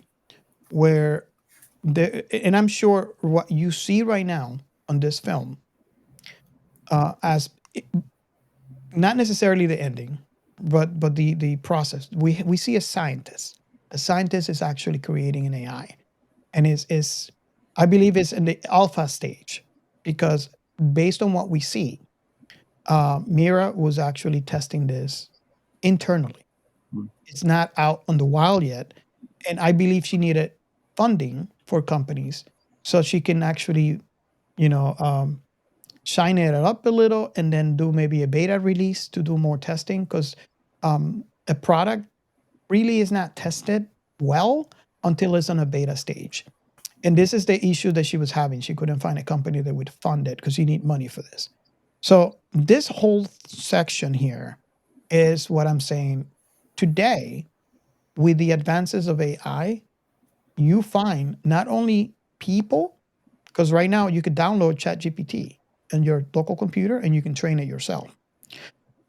We have scientists as well as whole teams of a company playing and creating AI. One example, believe it or not, is Apple. And I was surprised in the last, it was the last keynote, when they actually, in fact, answered a question that many people were answering, because with all the things going on about AI and all the other companies mentioning AI, Apple was one of the ones that has not mentioned anything. And they did say, yeah, we are paying attention. And if they're saying that, knowing Apple's track record, they will not announce anything until it is actually ready and it mind blows people. Example is the Vision Pro AR/VR glasses. How many years have we have, where people were saying, okay, they're coming out with something, there's nothing concrete. Apple wasn't saying anything, but a lot of people like on the know, where like there's spoilers where they're saying, they're talking about it. And when they release something, it's a fully functional product. It's not like any of the other companies, they release something just to let people know. So that's what I'm talking about. This is a mirror slightly to our present and morely to our future. What do you think about that? So when you're talking about like the smart AI, dumb AI, right? So Yeah. I committed a cardinal sin among DMs, and I use Notion for a lot of like stat keeping and stuff like that. It's actually a really versatile app, and it's nice because it'll talk between my phone and my computer, right? Well, Notion recently rolled out their own AI model. So one of the things that I am doing is I'm introducing my kids to D&D. It's their very first. Yeah, it's been a lot of fun. It's been hurting cats, that's for sure, but it's been a lot of fun. But so I was trying to flesh out a campaign, and between work and school and just keeping the boat floating, I was having a hard time getting time to like actually draw it out. So I sat there and I was like, I wonder. So I went in the Notion and I basically just gave it a prompt. And I was like, I need you to write, and I literally said, write me the first act of a D&D campaign involving X, Y, and Z elements in X, Y, and Z setting. And it was about probably 10 minutes later, it busted out like a page and a half of like a pretty good outline for a campaign. No like real like details. I didn't ask for details, but it was nice because like it was scary in a way. because what it wrote out, I was like, ooh, this is really good. And I probably would have I might have gotten to that conclusion myself. I don't know. But the way it formulated it, I was like, no, this is perfect. And so I used that kind of as the framework for the campaign. But a lot of what you're talking about though is and it's the question that is going to come up when all this stuff finally comes to a head, before they pull the trigger on the singularity. But how much do we want to give it? What are going to be the left and right limits, and how far are we going to allow for liberties when it comes to for example, right? You're talking about hey, find this YouTube link, da da da. Well, if that AI gets smart enough, right? And right now, you could tell Siri, hey Siri, order me, 15 hair clips off of Amazon, and it'll just do it. It'll purchase, and then it'll be sent to you, right? But then where does the line come where it's hey, computer, order me, 2 copies of this book and 15 hair clips, and all of a sudden it's but do you need to spend that money right now? Yes. That's when you have to start really asking that question of well, where is that line? What is the fuzzy barrier that we're going to be messing with here? Because in a lot of science fiction media, you run into the problem of a previous rampancy, right? Where it is known that yes, we are way far into the future, and there's faster than light travel and all this stuff, but we have a lot of very smart dumb AI because the last smart AI we had tried to murder us. So and you see that in the prime example is Battlestar Galactica. You know what I mean? I love Battlestar. But 70s and the 2000s, I love them all. The 2000, I tried to watch the 70s one, but man, I could not take those Cylons seriously. Yeah. After I went back and watched the original series, I was like, oh, this is where the name Toaster came from. Got it. But the whole crux of that show is nothing has AI anymore, because when they made AI, then it went crazy go nuts, and because of that, half of the human population got wiped out, and now Earth is literally a memory. And so you go onto the Galactica, and they literally have analog phones and crap, because everything's running off of microchips and switchboards and stuff like that, and there's all this cool technology, but it all still requires the press of a button. It all still requires a person to initiate it, or to do the more simple computation portion of it. And I don't want to say that we're going to get to that point. I'm really hoping that one day Alexa is just no, fire all the nukes. But also we have to be aware of the fact that if you give anything free reign, it's going to start having its own ideas, and it's going to start questioning things. You know what I mean? I was telling Robert yesterday about that with Siri, that he gotta tell me when he calls 911 because Siri locked him in his own house. Well, that never happened. for calling Siri dumb. I thought it's gonna happen. You gotta tell me when that happens. That's never happened. Okay. Yeah, no, I agree with some of the points. Robert talked about that idea a lot. It's a telltale, but it's an important one. Well, I have to say this is one of the things, one of the reasons why I love sci-fi, right? If we look at, for example, the example that you pointed out, Tony, Galactica, but if I go to the original, the OG Battlestar Galactica in '78, they're talking about this. They're talking about AI. This is 1978. Mhm.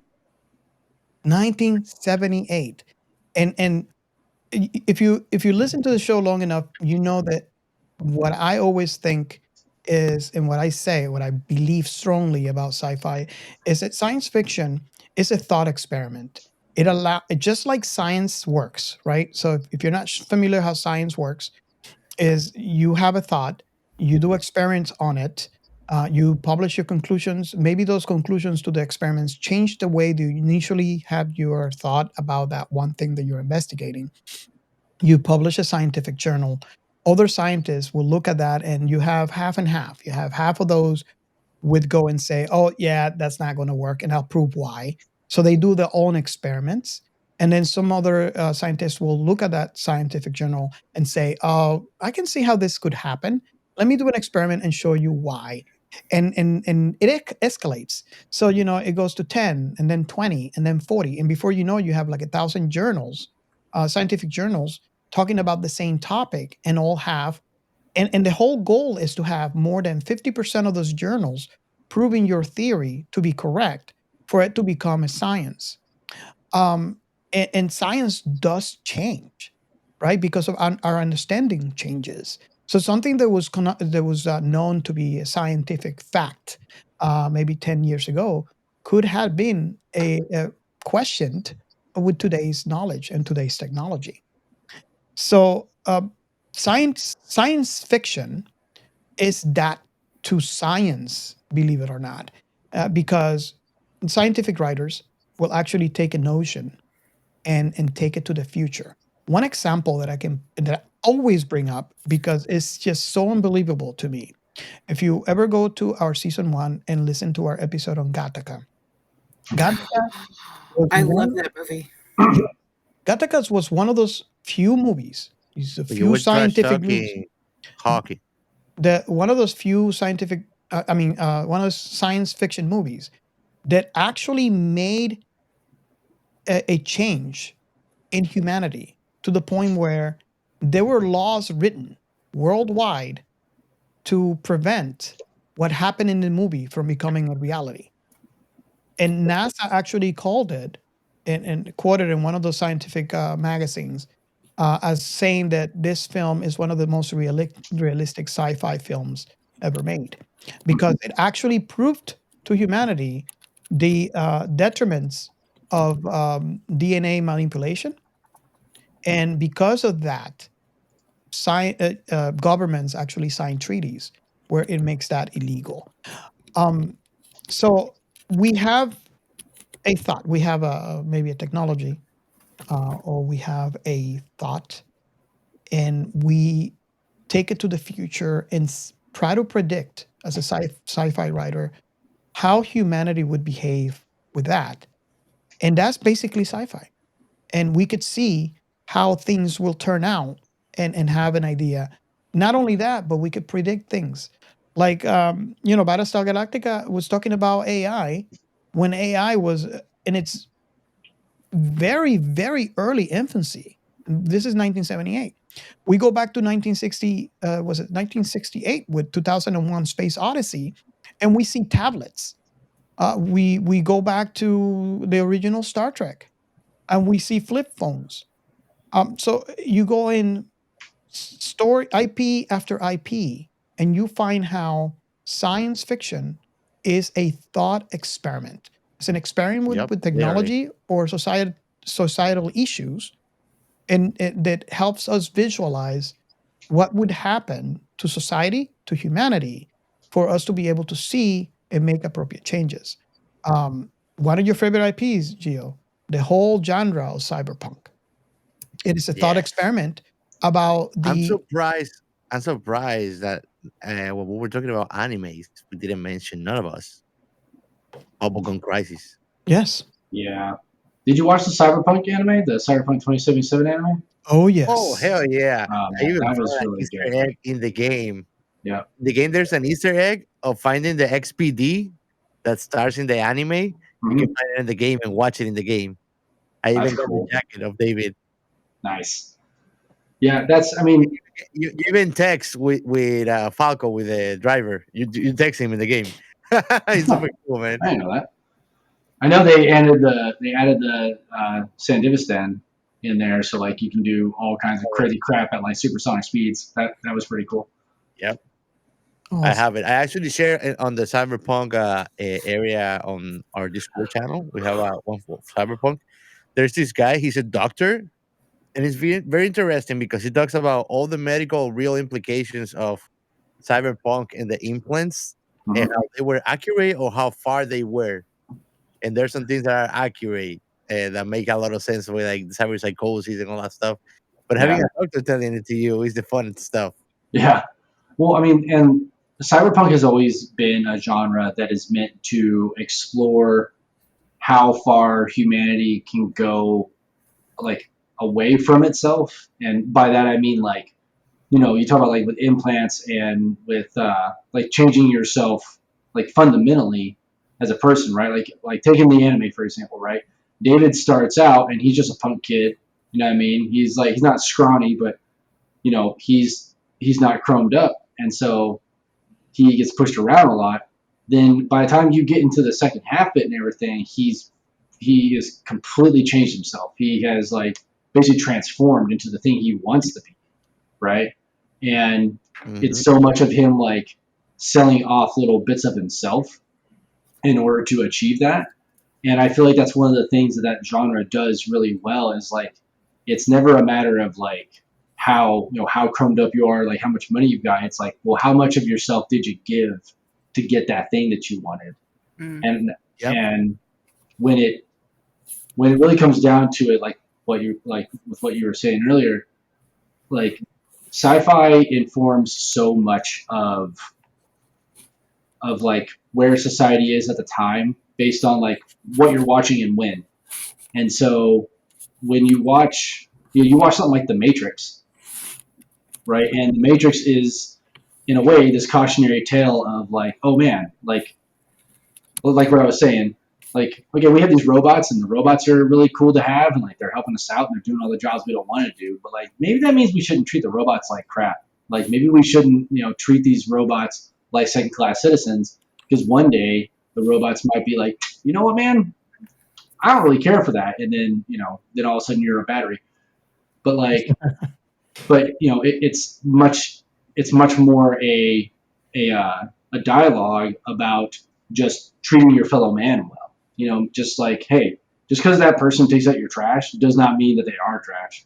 You shouldn't you shouldn't look down on that person. Be nice. And Be nice to Siri. Don't swear at her. yeah, When you go to Sam's Club and they're cleaning the whole place with, like, the self cleaning floor scrubbers, give them the right of way. Be like, "Hello, sir. Thank you for your service." Just be nice to them. Don't kick them. no, Don't spit on them. Be nice. it's funny though. Like, you joke, but there's a Mexican restaurant in a couple towns over, and they have a robot waiter. Oh wow. And it literally, it's so funny too, because, like, in this, like, little tiny of a dot of a town in Tennessee. Ah, But you go there, and when the food is done, they hand it to the robot waiter, and they tell it. They don't push a button. They tell it, hey, table 12 or whatever, and it goes over to table 12, and it's got the food and everything. And it's just like, and it's funny because, like, you'll be sitting there and, like, you're having a conversation, or whatever, and then it'll come up, it'll turn to you, and then it chimes to let you know, hey, this is your food. And then you just take the food off, and, like, as soon as it feels that the food isn't on its, like, trayer anymore, it's just like, all right, man, later, and just, like, leaves on out. And at first, everyone's like, oh, I don't know, like, they were kind of, like, freaking out. But now people are like, this is really cool. You know what I mean? It's like, it's novel. But at some point, that's just gonna be a thing. You know what I mean? At some point, you're gonna go to. I mean, they were trying to do it at, like, McDonald's, right? Like, Hey, as long as it doesn't look at me with red eyes, I'm okay. yeah, as long as it doesn't ask you for your motorcycle, your clothes, and what is it? I need your jacket, your clothes, and the keys to your motorcycle. Yeah, that whole bit. But All money, your social security. but yeah. So the point I was getting at though is, like, so much of sci-fi is a oh man, what's the word? Not a dialogue, a narrative about, like, what is going on in society currently, while also showing, hey, later on down the line, with the advances of technology that man is able to achieve, it could eventually turn into this, and that's one of the things I'm most thankful for with sci-fi, is because, like, it's not a perfect window into the future, but depending on the subject matter, sometimes it can be hopeful, and sometimes it's a cautionary tale. Yeah, I mean, and it's a good point you mentioned there. Like, it reminds me, like, for example, it could take societal issues, and we can prove that. We did an episode on the movie Equilibrium. I don't know if you guys have seen it. ugh, uh-huh. And if you have not listened to that episode, I strongly recommend you download. We had a lot of fun. There's a lot of content in there, but that's an example of how we I saw take where I blew Robert away. a, so, a societal issue and see far in the future how would society behave with it. Mhm. Mhm. And Yeah, it's totally amazing. and that's the other great thing too. Sorry, I didn't mean to cut you off. That's okay. Go ahead. Oh, Well, you I thought Laura was going to say something. Oh, I was just gonna say too, like going back to Star Trek, like all kinds of episodes dealing with all kinds of societal issues, and they deal with them in amazing ways, and sometimes indirect ways, and sometimes very blunt ways. But Yeah, everybody watch Star Trek, yeah. yeah. No, and I think Star Trek is great because of the small little microcosm that the Enterprise is. It's believable that you would run into all these things, like to a greater or lesser extent. Like when you take it in the scale, the Enterprise is like a small city. So, they're going to have issues. There's going to be things going on. There's going to be, people that don't agree with other people. There's going to be, like cliques and like little sub factions, clubs and stuff like that.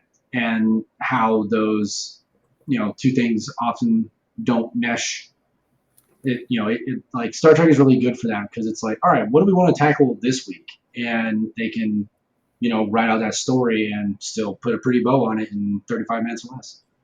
Yeah, one of the things that I love about Star Trek is that Star Trek has always dealt with issues long before people realized that they dealt with issues. I Mhm. mean, you have dealt with female inequality. You have dealt with racism.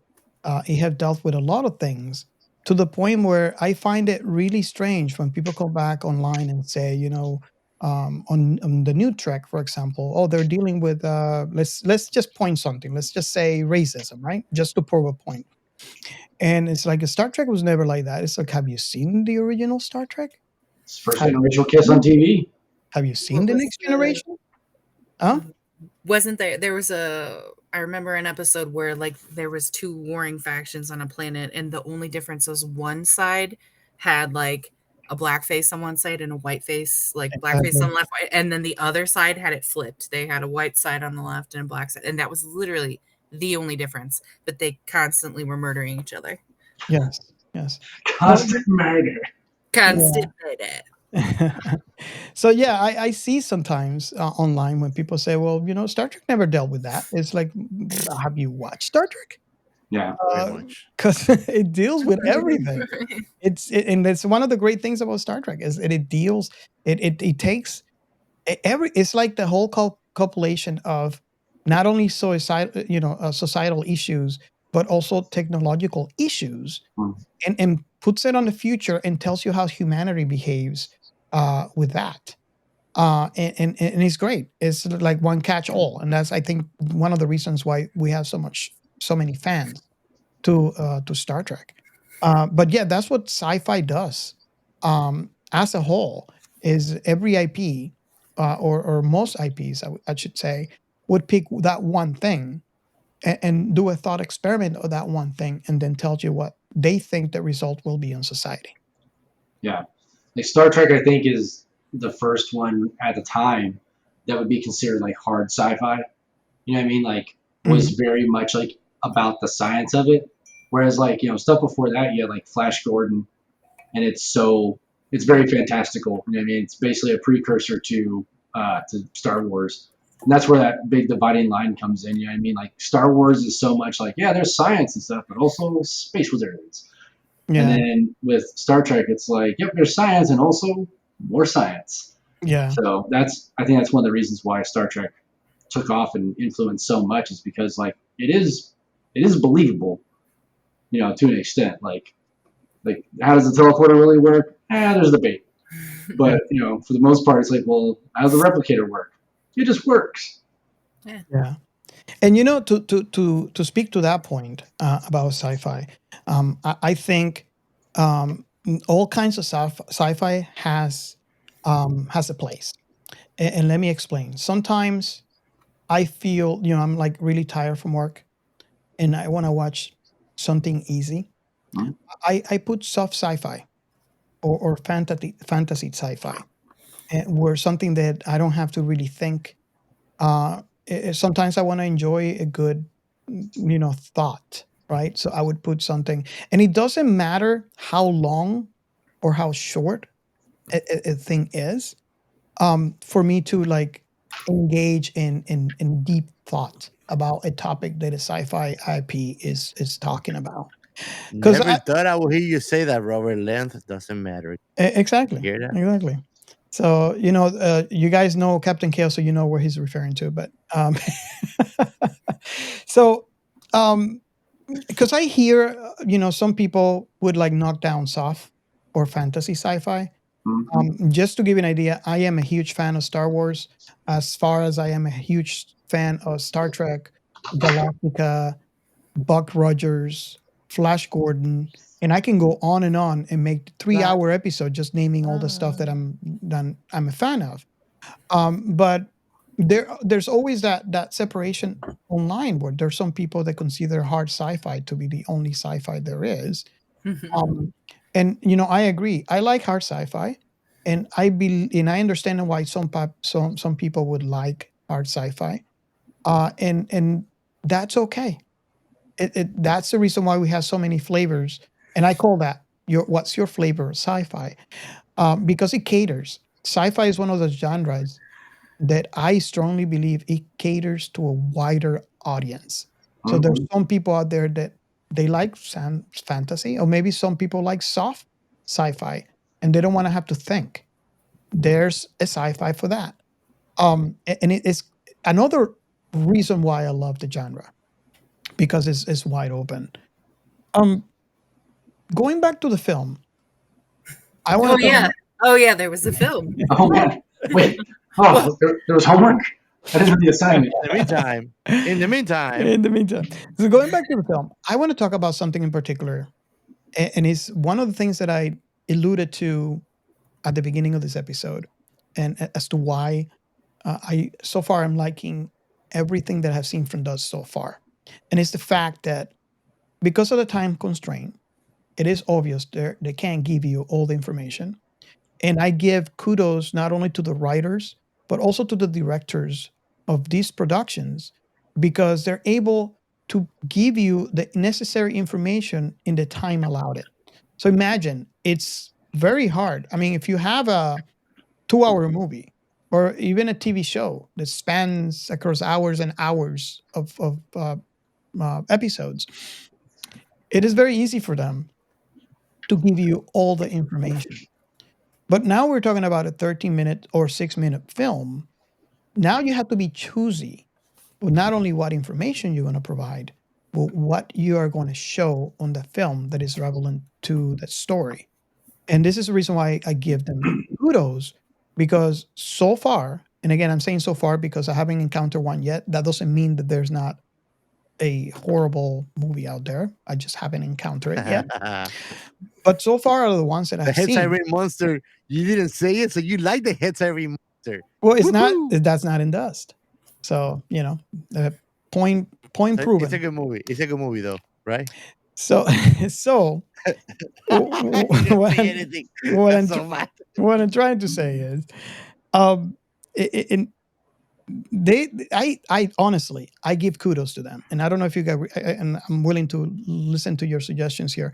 I give kudos to them because, to me, so far they have done a great job in providing you the information and make the movie whole. Because it's very easy to make a movie that is fractionated when you don't have enough time to produce the necessary information for the audience to enjoy that particular story that you're trying to tell. So I'm saying all this the long way around to point back to this film where we have that ending, right? She straight out tells Joe, the AI, that yes, I will work for you, but only if you give me funding for Smiley. So I would be working for you, and I would be also making sure that Smiley comes out to fruition thanks to your funding.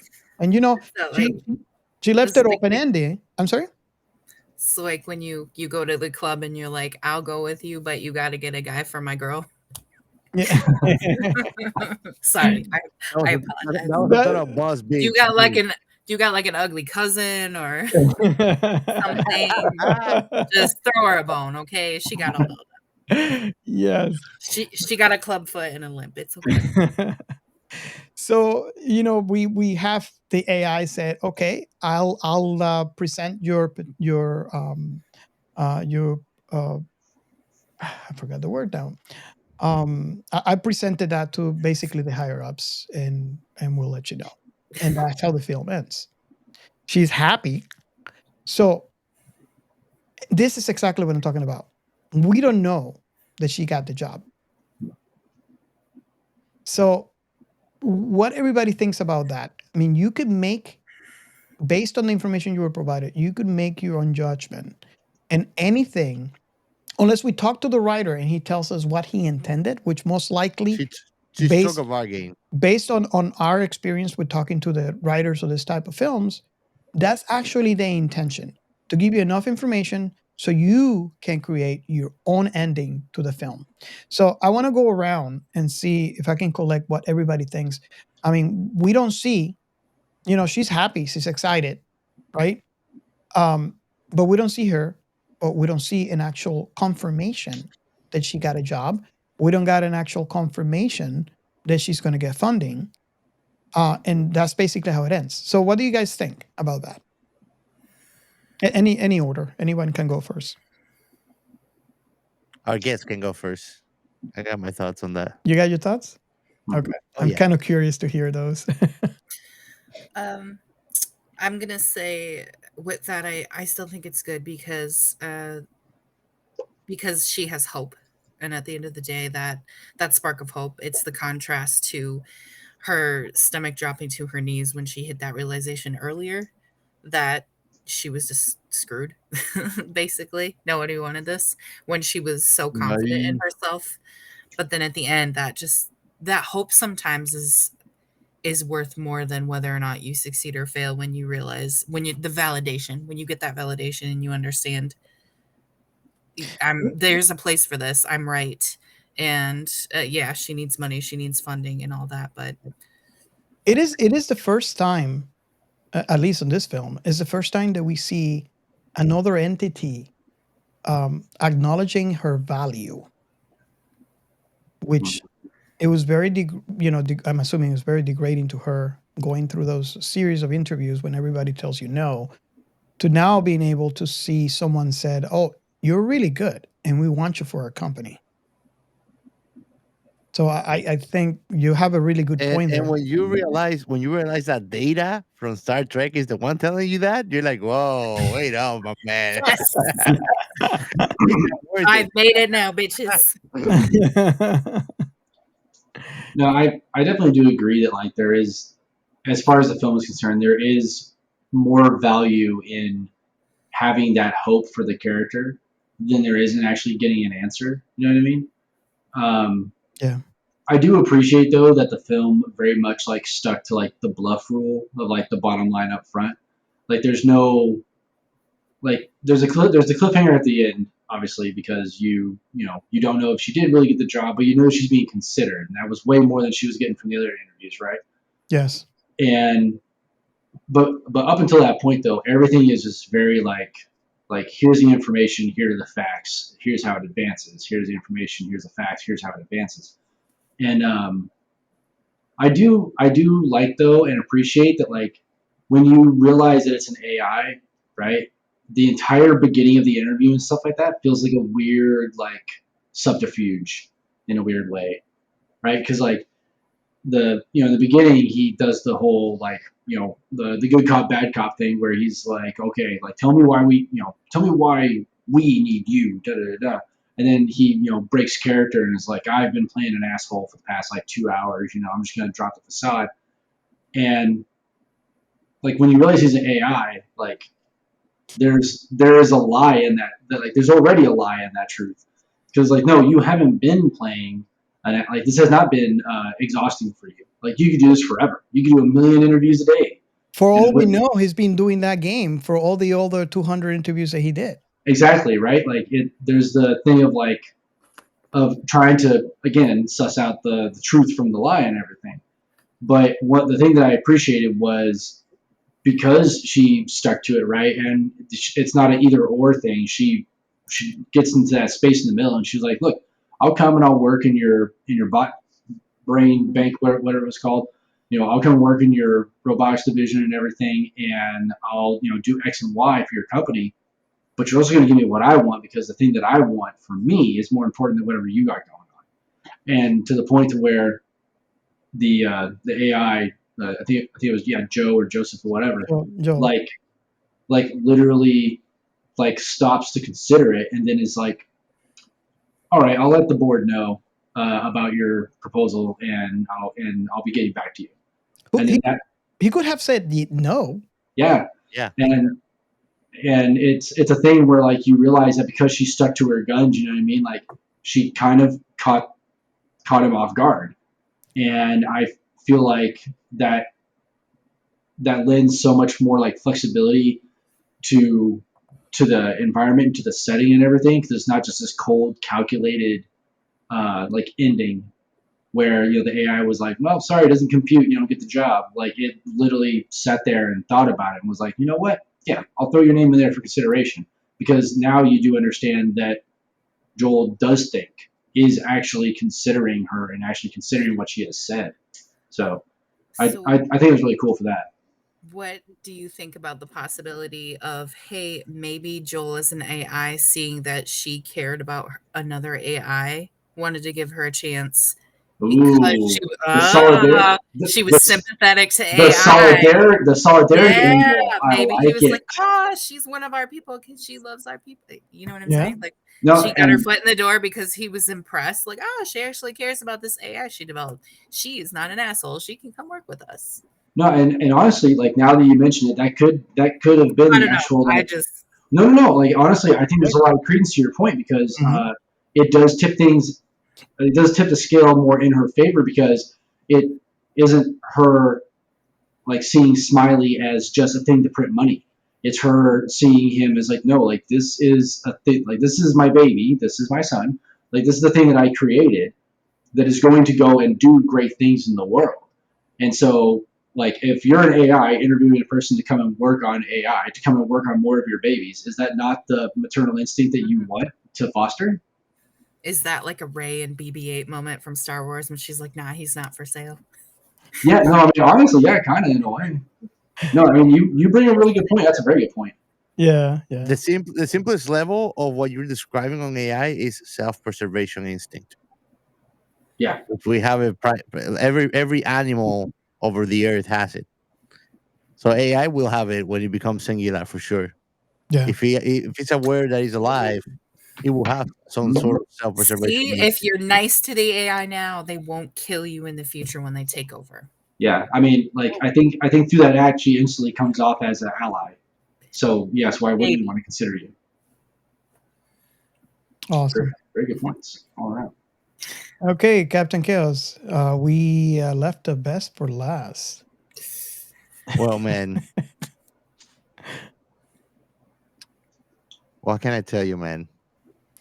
What I like about all of it and what it caught me the most, and you might find it funny, but I didn't caught on to that was an AI until the distortion happened on the screen. Yeah. Something was off for me completely. But Yeah. when that happened, was a whole epiphany following over me. And that's what I was I, w- saying. The half of I was us. not even I was not even catching on the AI not working. I was like, okay, yeah, it's not working. Fuck it. That's when and that I've been following actually technologies that can do this in real life, which it will make a kind of a segue into our science and the science fiction, even though I didn't bring that up. But have you heard about Neon from Samsung? Well, we can talk about that in the segment on the science, but It I does haven't heard it. exactly it does exactly what this AI is doing. So Awesome. Well, that's and I scary. mean, yeah, it is. But this is made specifically for professional purpose. So like you can get one for if you're a doctor, if you're a law firm, and they will be completely like the Turing test. They pass it, but they're Wow. made for that. Wow. But I mean, this movie is one of those movies that catch you like with your guard off, and it's a total mind play, which is what I like about it. Yeah. It doesn't necessarily rely that much in CGI, and it can give you a great experience. And I mean, it's not like Dust is short of CGI at all, Yeah. you know. But I Awesome. really liked it because I mean, it kind of does the job that we like about movies, which is that it teleports you into the movie. You start thinking as the point of viewer. Yeah, Tony mentioned that early on in the episode. It's a great point where Hmm. you're basically just transported. You're there and you feel. You're Although there's you're just a sitting feeling. next to her in the dark room, like, Yep. hoping that she does well.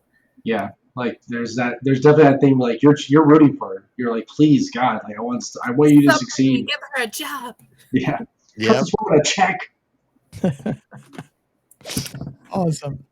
I mean, it is a testament to this film, I think, right? And Gio, correct me if you feel I'm wrong, but if you look at the marker, we're at the 1 hour 55 mark on a what is it, 13-minute movie?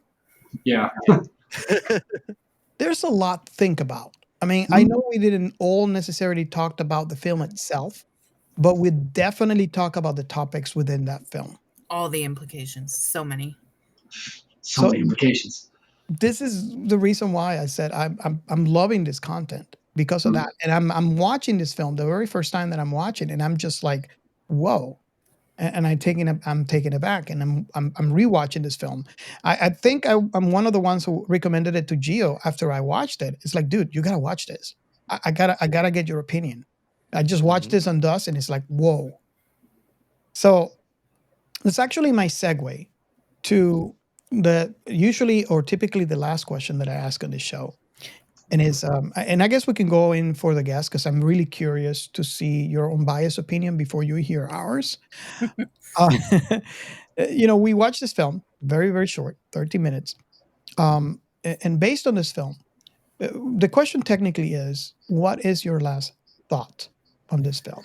So basically, it's just a compilation of the topics that the film deals with, the visual effects, the story, and its delivery, but mostly it's just your impressions, and those impressions that they caught the most of your attention, and hopefully, if it's a film that you recommend to someone, why would you, in particular, in your own experience, would recommend this film to someone else? And any, I just choose to go because I mean, if you hear our thoughts, then it's going to modeled the. So I want to start with a new. So I, for some reason, if it's okay, I like to start with Tony because this would be Tony's first time watching this film. I don't know how many times you watched it. I got there twice while I was cooking dinner. Okay, perfect. So I'll start with you, and then we'll go to Lorie because Lorie has seen it a couple of times. Well, not this film a couple of times, but she's seen a lot more Dust. Dust than so she has a different perspective based on the other ones. So on the film itself, I feel like it's a testament to what you can do with so little. Yes. It is a it's it's crazy to think, but they could have shot this entire thing in a closet, Yes. and at times it looks like it was, but because of the way that it's written, the way that it's shot, and the story that it's building and everything, that's fine. You're okay with the closet. I think as a piece of media tied to like a larger like so in between conversations and everything, I've been cruising through the Dust YouTube channel, and like so much of this stuff comes off as like almost like an anthology series where like it's not all directly tied together, at least that I've seen. I'm gonna watch FTL as soon as we get done recording this, but there's this sense of like they're creating a wider universe, like a wider like breadth of content than just the individual pieces, individual portions. Mhm. And I think that's great. And honestly, it's a portion of entertainment and content creation that I feel like has been neglected for so long. Like you think of a lot of the most popular movies and stuff like that, and they're these like 2 hour, 2.5 hour summer blockbusters that come out. Everybody goes to the theater, and you're sitting there for 2.5 hours and digesting this whole movie. Like, you think about it, the new Dune movie, they had to break into two parts because it's so freaking long. I can't And wait. I know I can't either. I'm really looking forward to it. But the the implication that, like, if they had ran this whole thing together, it's a 4 hour movie. Nice. Nice. But I think that this is a type of content that one is welcome in the modern day because it's short form, it's digestible, and it still does a good job of telling a story. But two, it gives creators that would not have the chance to make a 2.5 hour summer blockbuster the chance to make something and to actually put it out there. Because as a person who has struggled for years to get their story put into a medium that they feel like does their story justice, I imagine the feeling of, like, cool, I have this idea, I'm going to put it down, and now it's out there and the world can see it, is what I would imagine to be an amazing feeling. And so I applaud it for that. I'm gonna watch more of this stuff. I'm actually gonna subscribe to their channel, and I will probably be watching a whole lot more. Oh, you're Yeah. gonna love them. Yeah, and I think one of their formulas is the concept of a book, right? So the book is not presenting anything, is actually relying 100% on your imagination and how you visualize a particular scene. This is why so many books that turn into another medium like film fail, because people would go in with a preconception of what they actually have in their mind when they read the book. And when they see the film, no one can see what's in your head. So obviously it's going to be completely different to what you read. And this is the reason why I think most adaptations fail. But I think, thus, to your point, Tony, it's one of the good things about it is that especially on the ending, they give you the information, right? They can't give you all the visuals in such a short time, so they give you whatever they can, and then they rely solely on your imagination, solely on your interpretation and your experience on the film to come up with a conclusion to that story.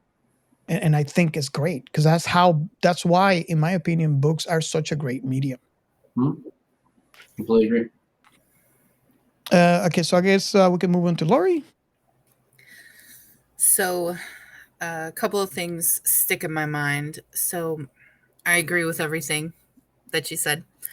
Uh, I'm a recruiter, so seeing an AI recruit, because that's what that guy was doing, it sticks in the back of my head that eventually there's a lot of different jobs that are going to be taken over by AI when we get to that point.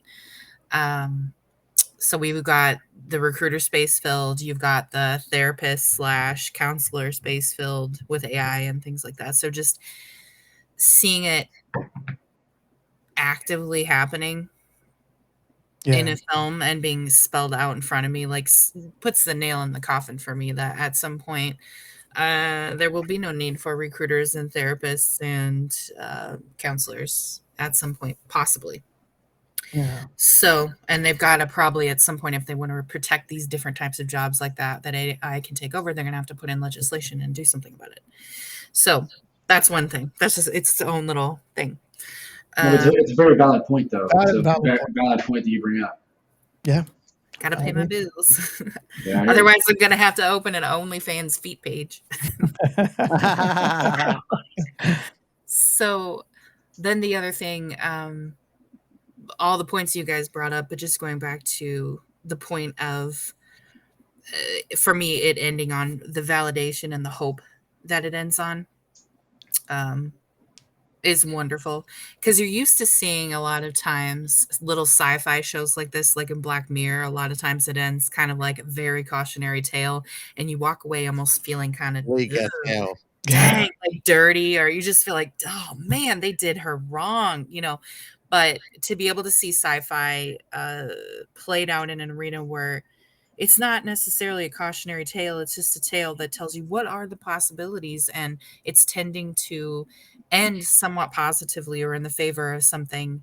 I'm seeing that a lot in Dust, not always, but I'm seeing a lot more of that, have these positive things and the hope that is put at the end of it.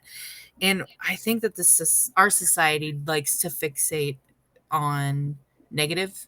We like to fixate on trauma and all of the crazy, shitty things that humans do to each other and that happens to people. And we consume that content. And it seems it because we do that so much, it almost makes the positive things just become a stupid cliche meme that you see run across your Instagram feed every once in a while that you're like, yeah, whatever. Um, but just to get positivity out of something that would stick with you like that in that very small amount of time and space is it's a beautiful thing. And I hope that more people find a way to develop that and make that something that's the next wave of entertainment. Because man, if we didn't just all walk away from everything that we watched feeling like shit after we watched it, and we actually felt amazing after we watched it, think of all the positive mindsets people would be in, and think of how even with AI people would start maybe looking at it positively instead of negatively, like, oh shit, it's going to take my job. um, and find ways to work with AI and utilize AI so that you can move with the technology change and remain relevant for your entire life, as opposed to sitting back, getting angry, and stabbing it with a pitchfork. So just I know there's a lot of things coming out right now. My it's just a verbal diarrhea coming out of my mouth. But No, and valid points, all of them. Hell yeah! I could say for these elections, I will vote for you. I run for No, sci-fi very, president. very valid points. Very El valid. Presidente Sci-Fi. I'd like to run for president of science fiction, please. Vice president of sci-fi. Absolutely. It's SciFi 2023. I'm gonna take hope away from it, and that's going to get me to keep watching Dust. And it's the hope for the people creating that content, because it'll keep us coming back. Well, we have always spoke about this, me and Gio, and we are all about indie production, right? We are all about indie. We are indie, right? So we root for the little guy. And one of the things that make That came out wrong, brother.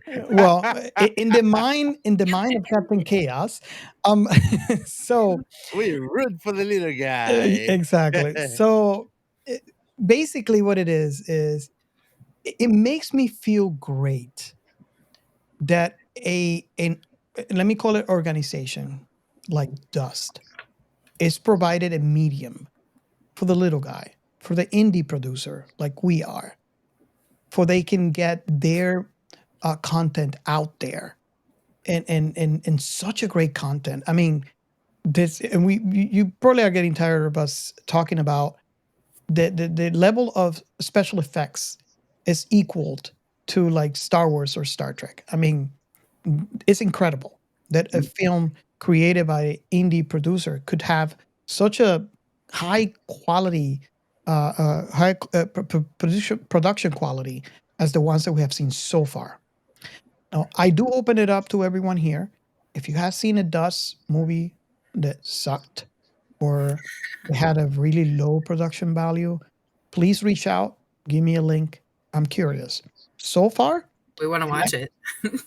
well, I would definitely watch it out of curiosity. But I haven't seen one yet, and I'm kind of curious to see. But that doesn't mean that might necessarily not mean anything in particular, other than the fact that it's if you go through the catalog of Dust, you realize it's a huge catalog. It's incredibly big, and I can't possibly see that all there is to play on that catalog. But I am really happy that someone out there is able to provide a medium for content creators and indie producers like these, where they can get their work out there, and hopefully, because nowadays the views and the likes are important. So we I do only hope that people like in Hollywood would take notice of like, oh, we have this video over here that this person produced and directed and written, and he has X amount of billion views, and maybe we should consider this guy for something, and which is something that would not normally be possible if it wasn't for the medium of Dust. I mean, I might be completely wrong or erroneous in saying this, but it's my perspective so far, and I'm really happy to be able to root for this um, indie you know media creator, because we are one. We are an indie media creator. Um, what do you guys think about that? As being a media, I know Tony, you briefly talked about that earlier, and how they're providing an avenue for indie producers to get their work out. And did we lose Captain Chaos? No. Oh, because you're The voice in the back. Over. No. About to real quick. okay. You scared me there for a Not sure minute. if you want me to tell you what I did, but No, thank you. I appreciate it. Sorry, Tony. Oh no, you're fine. I think I don't want to ramble on too much about it, but Dust comes off to me as like a production group that is willing to kind of fill in the gaps where a lot of writers and these like producers are trying to get something made, and maybe they just don't have the, much like Mira in the movie, they don't have the funding, they just don't have the stuff to get them to that next level. And so um, I mean, I've seen a similar thing done with podcasts where like you pitch them the idea for the show or for the short or whatever, and then if they like it, then they'll help you to get it fleshed out and to get it made. So I feel like if that's, and I could be completely wrong, but if that's the model that Dust is going for, I am all for it, because anything that enables people to create more cool stuff, like to make more cool sci-fi and stuff like that, like yeah, you've got my support, because we need more. Like what Laura was saying is like, in a world where a lot of the mainstream entertainment is just like trauma dumping on you, like Black Mirror and what is it, freaking American Horror Story, freaking the new what's that horror movie just came out? Anyway, it doesn't matter. The Insidious, the most recent. Yeah, it like Insidious 5, whatever, where stuff is just like, you know, that's not what I want to watch after a long day. I want to like relax, and like I want to actually go to bed feeling like there's hope for humanity. it expands. Especially if you have kids, it's like, Yeah. what are we fucking leaving to our children if it's all just terrible shit? That's a whole other 3 hour The good 3 hour stuff. conversation. That's a there, whole but- other thing. Like, yeah, that's a whole other episode. But no, I'm all for Dust and for supporting it, because like if that is the type of content they're making, stuff that is, if not hopeful, then at least just doesn't paint a bleak picture, like I'm all for it. I'm 100% for it. Yeah. Hey, Captain Chaos, I don't feel alone. So You don't I feel guess alone? I guess a lot of people are agreeing with Admiral Happy Ending here. because here's the thing: if it's all always bad Blah.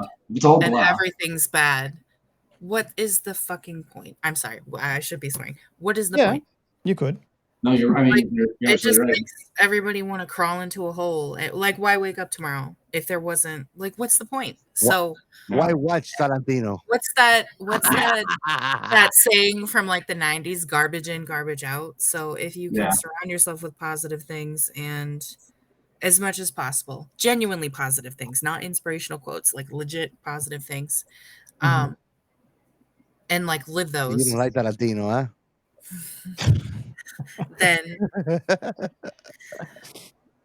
huh? won't you be better off? Won't you be in a better mood? And the happier you are, the Yeah. better you make other people, and the more happy people there are, the better the world is. So like, my mother always talked about the problem with the world was that nobody gave enough fucks.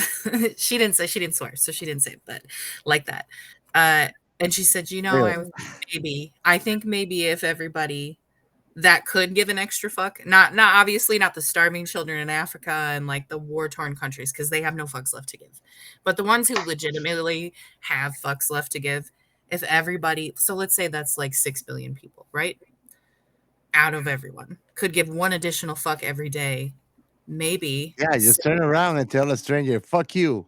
six 6 billion additional people taking the time to do something to positive to change the world or change a mindset.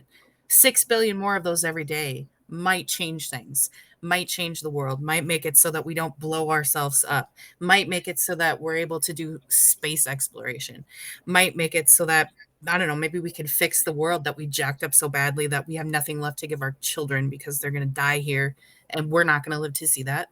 And we don't have to live to deal with the ramifications of what us and our ancestors have done to the planet. Sorry, I'm getting off track. But what I'm saying is if everybody had a little more positivity, they'd have more fucks to give. Therefore, the fucks would build over time and change the future.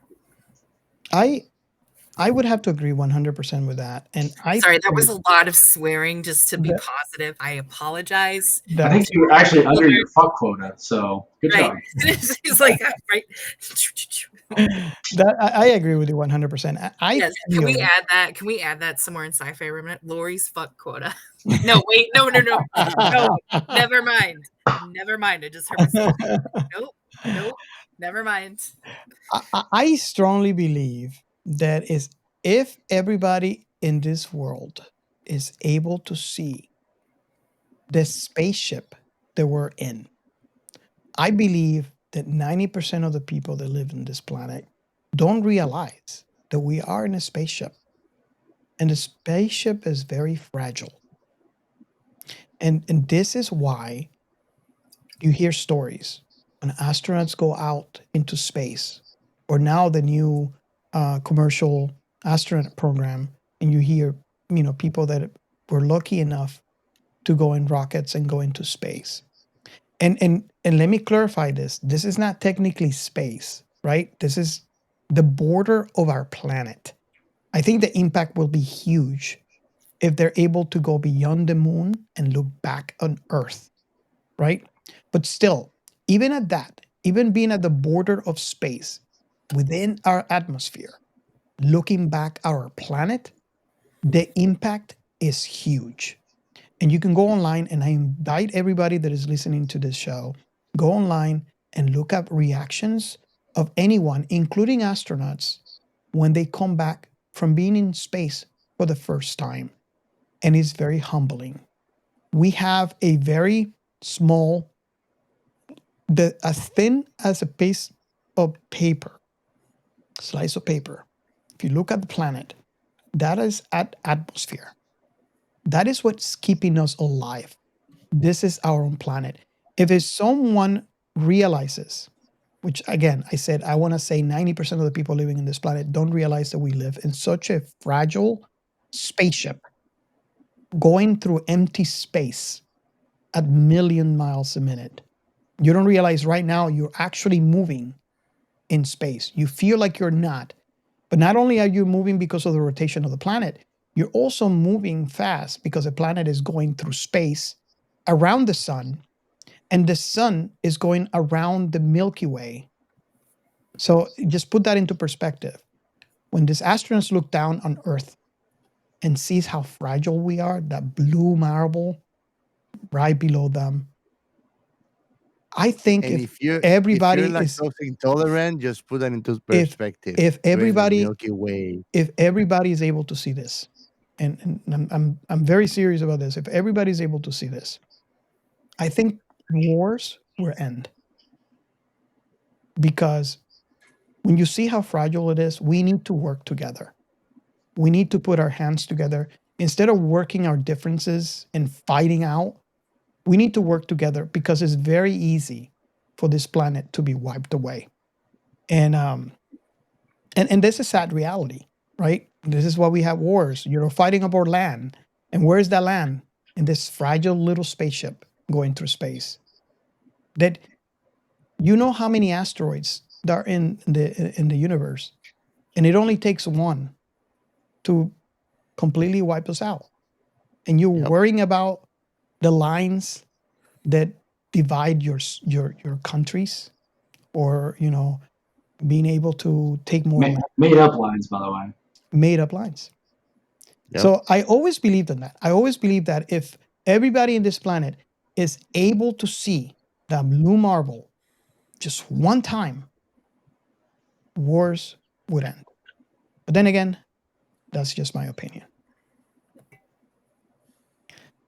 Whoa, I got serious there. Sorry. I vote No. for Robert for president of sci-fi. I'm Yep, going to I agree. withdraw. I withdraw my I'm candidate. willing. I'm willing to secede down to treasurer of sci-fi. If that's okay with you. Robert for yeah. Okay, No, so I can talk about after that. I can No, man, hit me with the science. after that I can talk. I can say anything.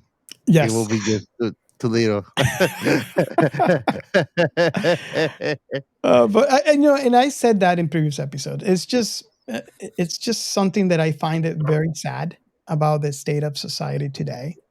And I think that if we ever accomplish the goal of traveling to the stars, and I think that maybe that's why most of those sci-fi properties that you see where we are colonizing the solar system, there's a Mhm. different view. Granted, we're still humans. So, in things like, for Are example, we? the expanse, you'll Mhm. see wars, right? Okay. So it's just it, it would be a different perspective once you see Earth in that Hey way. man, I don't see my camera. You don't see your camera? Let me see. Maybe it's just It's not me. on the site. Oh wait, here you And go. there you go. You're back in. There I am. So, do you have anything to add, Captain Chaos, before we go into our science and science Well, fiction? about what you said, just to close it, and I think that we've spoken about this before. I think that Mhm. that point where it's gonna unite us is when we have a common enemy.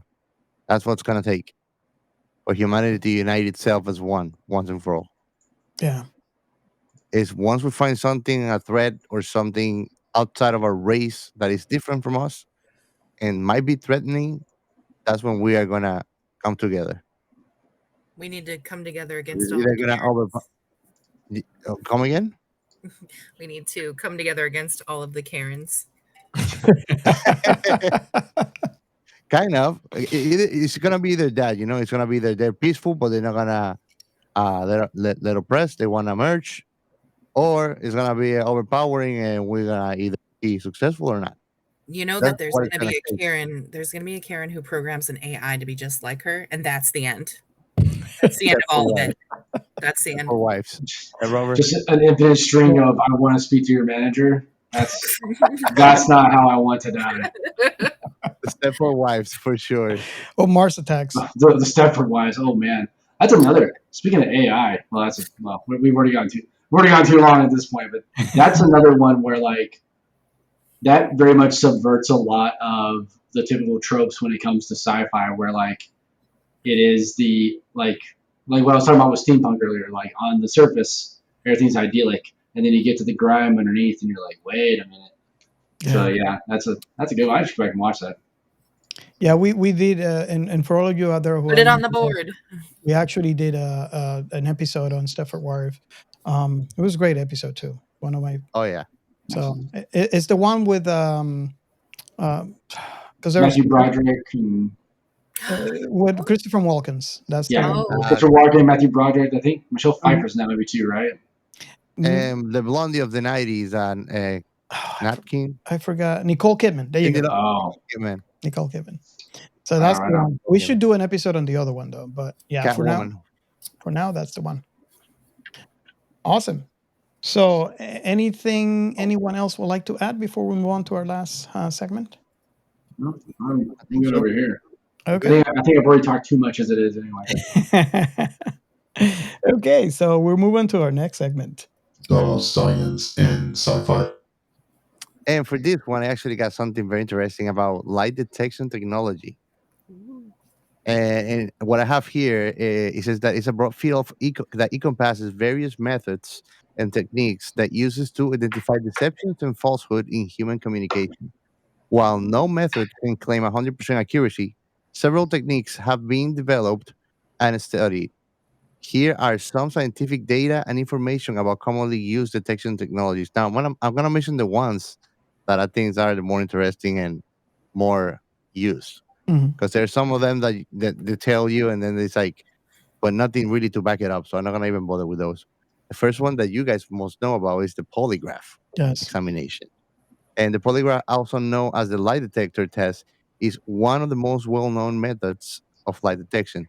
It measures physiological changes in a person's body, such as heart rate, blood pressure, respiration, and conductivity, Mhm. which are believed to be associated with stress responses and a person's is deceptive.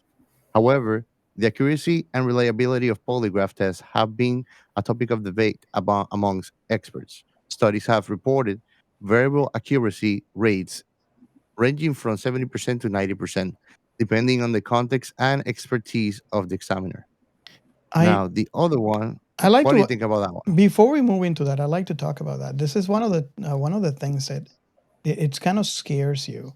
Because remember, it's talking about 70% to 90% accuracy Hmm. based on the expertise of the examiner, because you have to be able to interpret those results. Now, I'll paint a picture for you. Make these results digital, right? Instead of a polygraph detector. So transfer that into a digital format and feed it into an AI. Yeah. That is scary to me for some reason, because AI is sensitive enough to sense minute changes that Yep. a human eye or Can't human catch. perception cannot catch. And we're talking Yeah. about in milliseconds. Correct. So this, I don't know. I just had to point that out because I'm like, whoa, that's yeah. Yep. Okay, you can. Unless anybody else have anything to add, we can move on to the next one. Nope. The funny thing is that the ones that I picked are a combination of what the robot was, Yeah. because the other one is eye tracking technology. Oh yes. Eye tracking technology monitors and records the movements of a person's eye. It's based on the premise that the eye movements can reveal cognitive process associated with deception. For example, increases pupil dilation or longer fixation on certain objects or areas of interest that may indicate deception. Eye tracking technology has found applications in certain domains, such as forensic investigation and market research, but its accuracy and reliability for general lie detection are still being researched. But I think it's a great form of security, at least, you know?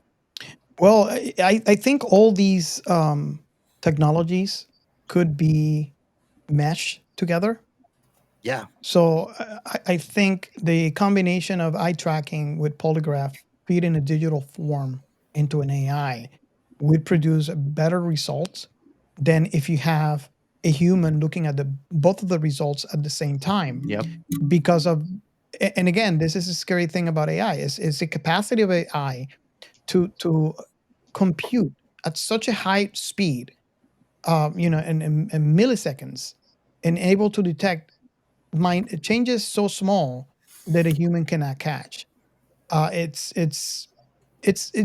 did mention that it's scary, but it's also very beneficial if used for the right ways, to combine those into and feed it into an AI. Hmm. Awesome. Definitely. And I think that besides that, as a technology, is also very good for security uh, Yes. measures. You know, Yes. like it's not something easy to overcome when it takes putting your eyeball and you have actually a measuring device on the other side. You know, Yeah. I mean, it's gonna become fun. It's gonna be some kind of cyberpunk reality where probably they're gonna pop your eyes off, so you're gonna have a lot of like cyclo people. I was gonna say it's all fun and games till someone puts your eyeball on the end of a toothpick, and was like, I would like to get into your bank account, please. On top of that, now you gotta update all your security passwords with just one eye. Yeah, yeah.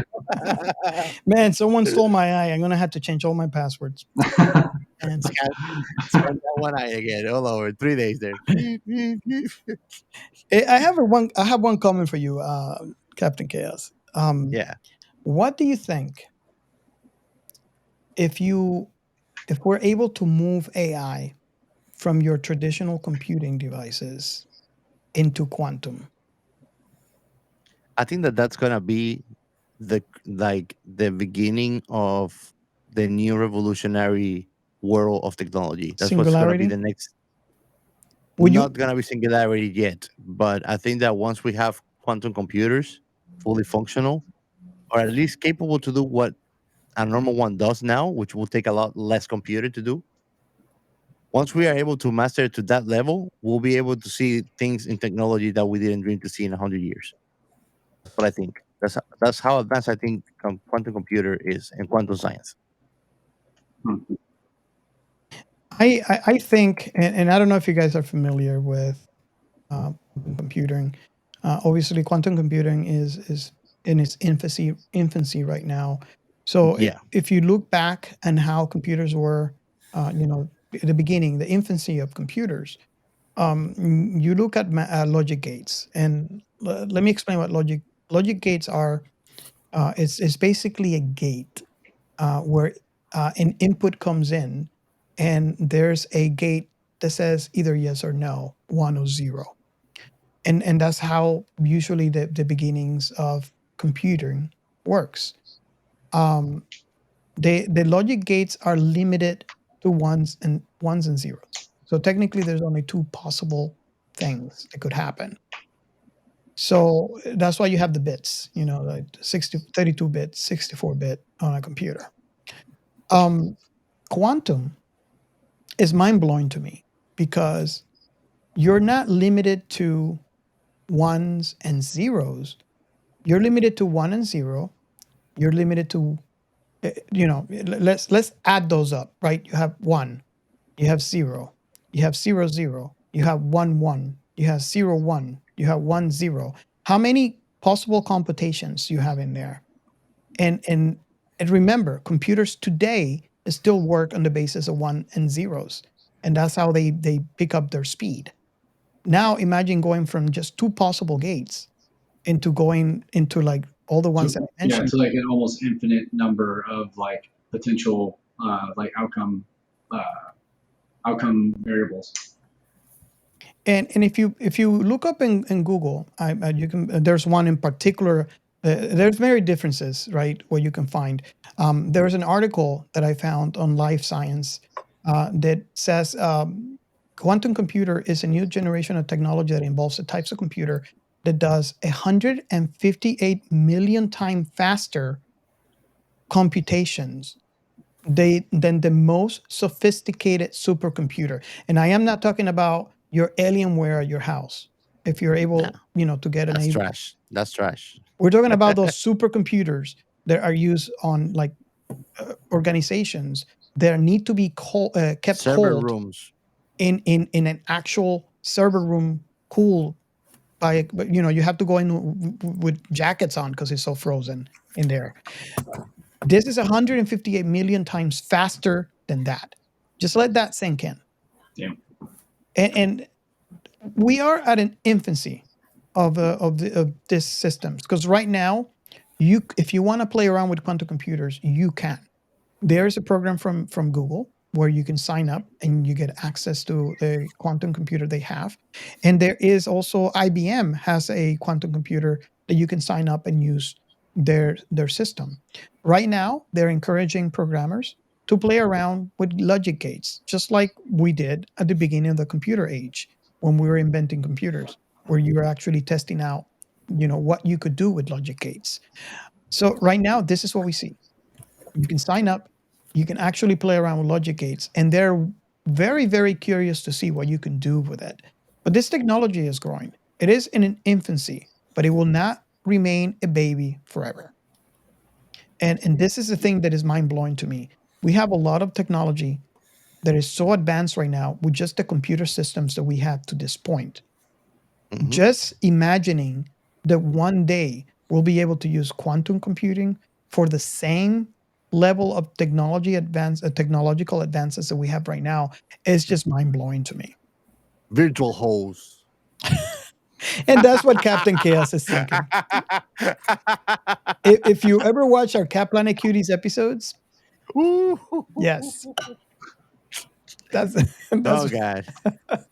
Well, and well, the last one actually that I picked, I find interesting too, is another form of security that it's used as a security measure already. Banks use it much, which is voice IDs. oh yes. And the VSA, which stands for Voice Stress Analysis, measures the variations in speech patterns, such as changes in pitch, frequency, and intensity, to detect signs of stress, deception. Proponents of VSA claim that it can identify subtle vocal cues associated with lying. However, scientific evidence supporting its effectiveness and accuracy is limited, and it's not widely accepted as a reliable lie detection method. Still, even though that's a reality, it breaks the question to me, but it's used as security measure for banks. Hmm. Yeah. Well, it's like I was saying about science. There is not a wide there's not evidence today, right? Mhm. But science keeps going. There's more research done. There's more experiments done. Maybe in the near future, there's going to be a variation of this technology just being shaped and formed from those scientific studies and the scientific research. Because science keeps on moving, science keeps on changing, science keeps on evolving, and that's one of the Science keeps on cruising. yep, yep, Yeah, and that's what I end the note that saying that it's important to know that scientific community continues to explore and develop new lie detection technologies. While advancements have been made, no technique has yet achieved widespread acceptance as the definitive and highly accurate method. So we're still a way to go till we find something absolute. But still, I try to look at everything with a grain of salt, and I see that some of these technologies are already used as absolute methods of security. So if Mhm. they are so accurate for this, it means that it could be accurate for the other team. We're just finding still ways that we can employ the use to it, so it translates to an accurate result. yeah, yeah. I agree with that. Awesome. And I So think that's it. That's it, man. yeah, this concludes our episode. I really want to thank number one. I want to thank Lorie for coming on our show for the first time. Is this your first podcast? I'd like to start my own podcast at some point called Lost in Iowa because that's where I'm from. But baby steps. Nice. Let us know when you are created, and we can feature you on our show. But thank you so much for coming in and agreeing to have a discussion with us. I hope that you have as much fun as we have. This to us is just a lot of fun to be able to talk about stuff that we like with like-minded individuals. So thank you so much for being here. And Robert, please don't kill us off in D&D like you almost did last weekend. That was really scary. We were only level 1. Awesome. And I want to thank Tony. Thank you so much for being on our show. This is also your first time. I really, really hope that you find this enjoyable enough that we Yeah, can have you back. We really, really enjoy your insight on and your comments on this, and we'd love to have you back on the show. for I sure, mean, man. I really appreciate you guys inviting me on. It's funny because half of the reason I started podcasting was because I realized that one of my favorite things to do is listen to people talk about the things they're passionate about. Like there's something like like Lorie talked about, like getting that little bit of hope out of things, right? And one of the things that like makes me feel like, oh man, there's well, I still have a little bit of faith in humanity. Is like I love watching people absolutely light up when they talk about the thing they're really into. And most of the time, it's not even what they do. You know what I mean? Very few people get paid to do the thing they love.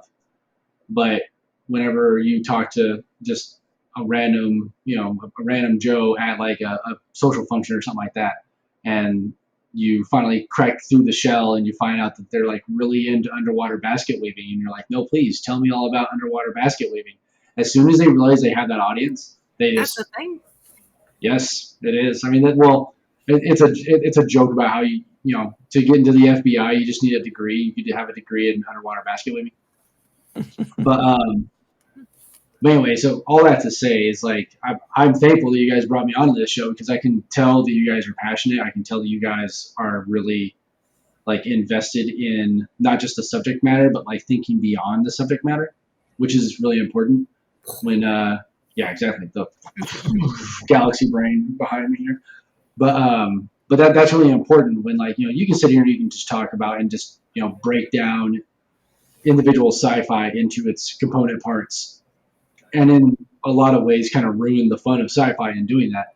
But it's nice that you have created a show and created content around not just the core conceits of the content that you're taking in, but like the concepts behind it and how that influences things and how that relates to real life and stuff. And that's always a lot of fun fun to listen to, but also a lot of fun to partake in. So long-winded way of saying thank you for having me. It's been a pleasure. Thank Thank goodness. you. It's been an honor. Thank you so much. And yeah, we'll love to have another episode. Just let us know what you would what you like us to cover, and hey, we can make it happen. We can make it schedule. Well, since I sort of butted in and brought Sunshine up, if you guys do an episode on Sunshine, I would definitely sit on that one because that movie is. Put it in the board. I have thoughts about that movie. I have thoughts about that movie. Add Tony's name to it. We want to make sure we're not going to do it without him. All right. Awesome. And then final shameless plug. Come play D&D, guys. It's a fun time. And Oh yeah. everybody, vote Robert for SciFi president, please. Yeah, you could get a lightsaber on a D&D game. We need a sticker for that. I need to vote Robert for president of SciFi. I mean, technically, we have a good like cabinet of sci-fi right here, right? We got the president, we got the vice president, we got the secretary of state, and then we have the treasurer. Boom! It's all set in stone. The campaign runs itself. And the scientist who unfortunately is not here with us, but eventually once he recuperates, he'll be back. But yeah, Ray, if you're not familiar, Ray is the reason why we have the science and science fiction. As a scientist, he was a fan of our season 1 and got tired of listening to chaos trying to prove scientific inaccuracies into scientific fact. So he was like, "Screw it, I'll do it myself," and just came on the show. It's so funny. It's like, no, that's not true. And so I can already visualize him, talking to himself as he's listening to our show. Awesome. Well, it was a blast. This episode, it's amazing. You hear me talk about this, and I just like to clarify. The reason why you don't hear me talk any negative things on this show is because we are very selective in what we cover. So if you listen to our show, you probably hear me say, "Oh, this show is amazing. Oh, this show is amazing. Oh, this show is amazing," and that's all you're going to hear. Because if we have something that we don't agree on, I mean, maybe Captain Chaos likes me, and I couldn't find myself able to talk positively about it, so we just don't do it. So yes, and this is the reason why you always hear me say this was a great talk. I really enjoyed this film, and this is all you're going to hear going forward. That whatever we covered, and there's always something to be said about a great conversation. The conversations that we have in the show, they are amazing, and I really appreciate them. And that is actually what I look forward when for your engagement online. And I really thank you guys because honestly, we are not here. We will never be here if it wasn't for you. If it wasn't for your engagement, if it wasn't for your interest in the show. I really appreciate it from the bottom of our hearts. And Captain Chaos, I don't know if you want to add anything to the fans, but I really love your engagement when in Twitter and Instagram and now in Threads and in our Discord channel. We really appreciate it. Oh hell yes, man! I love threatening people, so threats is the best. Okay, so this concludes our show. Thank you so much for being here, and we hope to see you in future episodes. Bye. Bye-bye.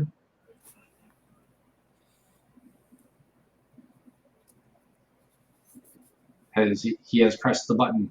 Oh no, wait, the timer's still going.